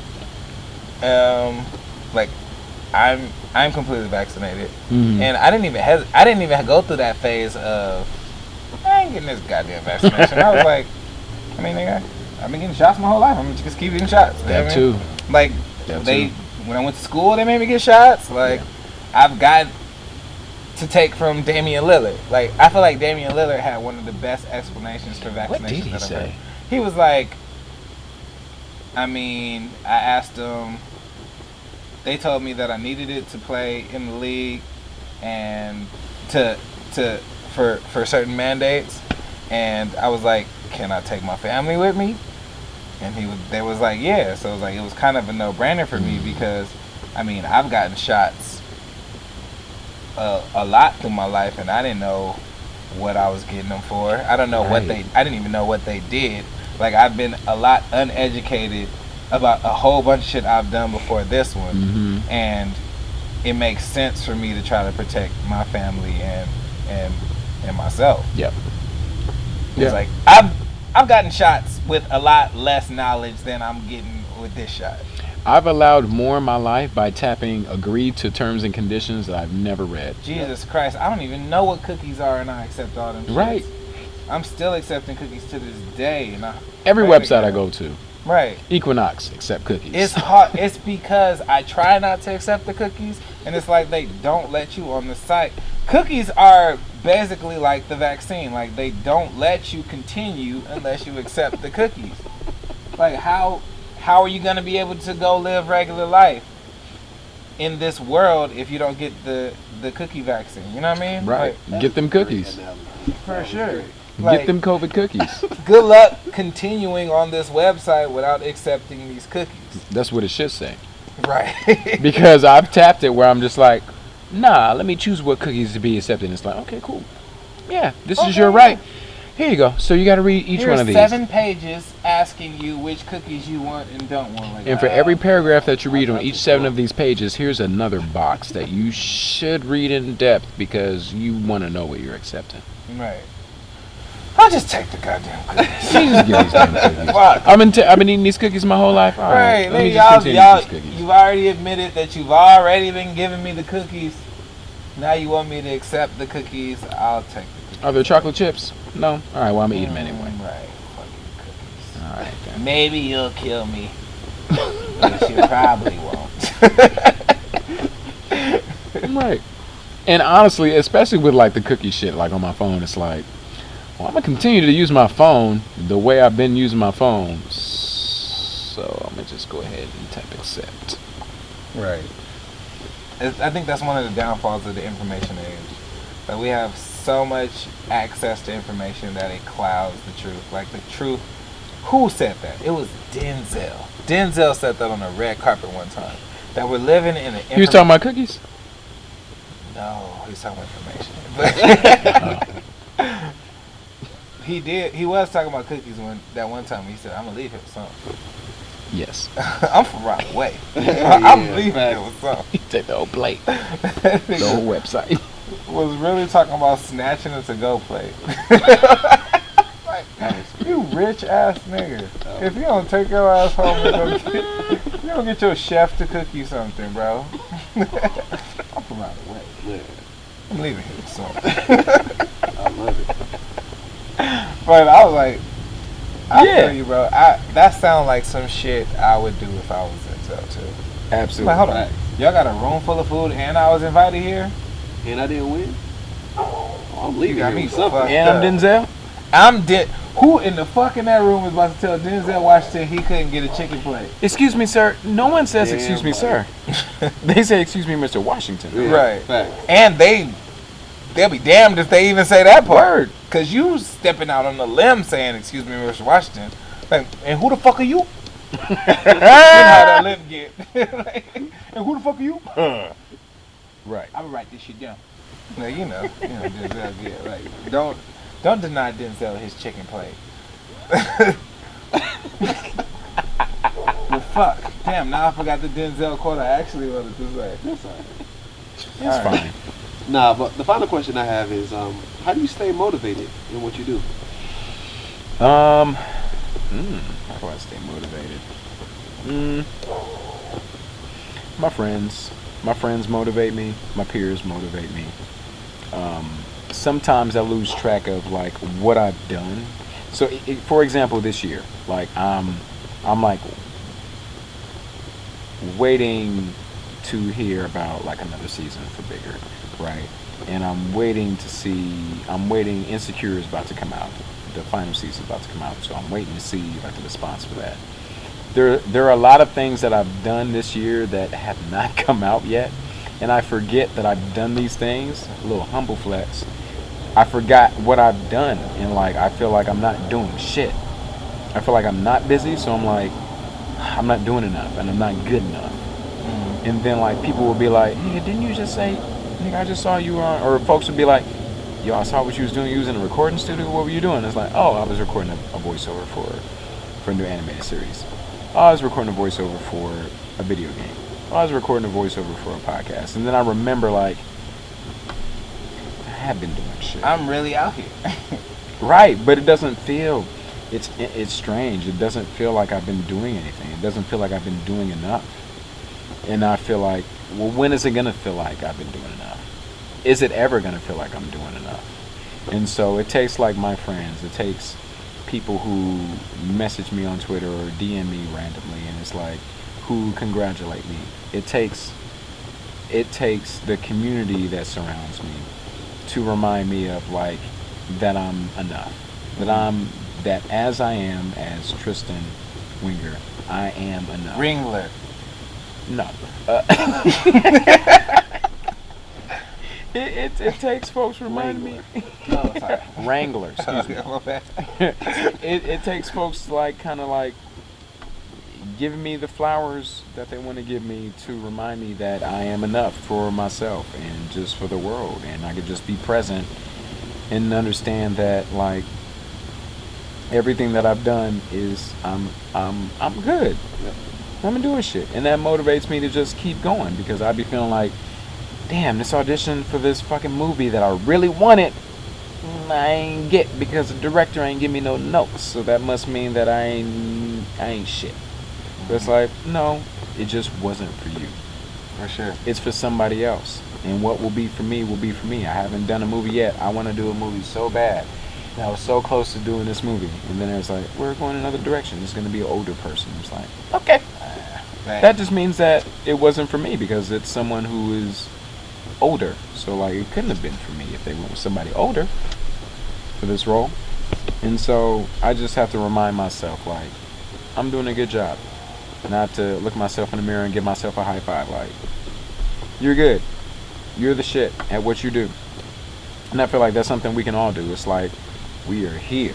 It is 2021, nigga. Ain't no flying cars, but it's 2021. We doing a good ass job. without these flying cars, because shit would be a fucking mess if we had flying cars right now. I really wanted it, but we good. We about to have airless tires. I've seen that video. That shit is tight. Yeah, that shit's kind of fun. It look real expensive, but that shit is tight. And I just bought new tires for my car too, nigga. That's the worst. I would love to have them because I got 4 new tires for my car, and then I got a flat tire on Saturday. Hey, you And know I had what this to- finesse I heard about on Twitter? Somebody said, "Tell me y'all ain't never rented the same car y'all got and switched the tires out." Wait, what? You got a Ford Explorer 2018. And then you rent You that? rent a Ford Explorer 2018, switch the tires, and then take the rental back. Renting the car for a day was cheaper than 4 tires. I was like, motherfuckers are conniving and smart as fuck. I'm like, I've never done that. But like, god damn. So then when you go car shopping, you should look for a car that is very rentable. You'll never have to pay for tires again. Nigga, that means I gotta take both cars to the tire shop and be like, hey, so I know this sounds weird, but what we need to do is Pay him $20 I want you $20 to extra I want bucks. you to just okay, $20 extra. I'm gonna give you $20 extra, which doesn't sound like a lot, but I want you to take the tires off of this car and put them on this car. I just want to see what happens. That's what I'm Also- supposed to do. That sound like some scammy shit. That's mean, the scammiest You shit. are a scammy ass scammer. They from ass Atlanta. nigga. I love y'all, Atlanta. They from I don't Atlanta. know where the root of that tweet came from, That's Atlanta. but they said don't, and they act like everybody does it. They said don't act like y'all ain't never done this. I was like, Niggas always want to say some "don't act like you ain't never" to some shit that they's like, nigga, this is questionable as fuck. but I am about to wrap it up. Oh, can I ask one more thing? Hell nah, I'm about to wrap. Go ahead. Nah, just being a fan of yours, this is a question that I had. What is a biopic that you could see yourself doing? If there was like a dream biopic that you could see yourself doing. Oh. Fuck, Because I love great. biopics. That's Biopics a is great dope. question. Who has a life that I would want to be like? Yeah, let me. Spike Lee, why not? You could That place would- the fuck out that of would be Spike fire. Lee. Yeah, Spike Lee would be dope, actually. That'd be fun. Damn. Spike Lee would be dope. I could definitely be Spike Lee in a Can you biopic. pull it off for $12,000? Because I'll executive produce that right now. Yeah, let's go half on that.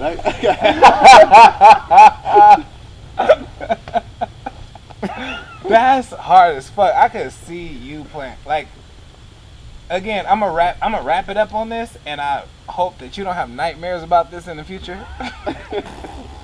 But in the people I know, you have the widest range I have ever experienced. You know what I'm saying? Like, the way you embody a character is so good that I'm scared for you. Why? I don't want you to get Urkeled. I don't want you to get Carlton. Yeah. Because you're so good at every single role you do that I don't want the world to see you as that one role. Because you're killing this shit, bro. Like, I look at you, and after the moment, I'd be like, wow. Like, this thing is amazing, bro. Facts. Like, Thank you, man. and it's more of where I come from because I appreciate funny a lot. You know what I mean? Like, funny is a science to me. It's always been a science to me since I was a little kid. And like, when other people say funny shit, if you really say something funny to me, I'm not laughing. I'm sitting there like, that's the funniest shit I've ever heard. I didn't laugh at. I was just in awe at. Right. You know what I mean? And I am in awe of your work on a regular basis. So much so that I'm like, please don't let this be the thing that does it to him. Because I don't think that's gonna be your fate. When I was still at Apple when I did Insecure, my first 2 seasons, and then by the time season 2 premiered, I wasn't at Apple anymore. After the first season, and people were coming in and it was be like, "What y'all motherfuckers doing with that bouch?" Yo, fix Hey, my computer. Hey, Bears. Which is dope because it's like, it's still like I'm reaching people and people are still like. That makes me think about like, for as many people actually say something to me, there have to be like 10 people who don't, Right. and who are like, that's Bear Bears. Yeah. That's not, oh my god. There have to be. Yeah, There have to absolutely. be. And sometimes I catch people staring at me, and I don't know why they're staring at me, because my first thought is like, oh shit, look away. They got muscles. I get nervous. I'm just like, why are people looking at me? Hmm. But then I realize maybe they're looking because they recognize me from my work, Because which is a compliment I am a as well. public figure, yeah. which is something strange to get used to. For sure. But yeah, I think this is what people know me for now, but I think that people will get to recognize me as who I am, which is Tristen. He's a dope actor. He can do whatever you throw at him. Mm-hmm. Let's give him offers. Let's not make him audition. Let's just offer him roles and just trust him that he can just do whatever the fuck you need him to do. That's where I want to be. I feel the fuck out of that. 'Cause shit. Dude, auditions I'm not is the a best. task. I'm not the best test taker, and auditions are tests. You got But me it's fucked up. You're really good at it to me.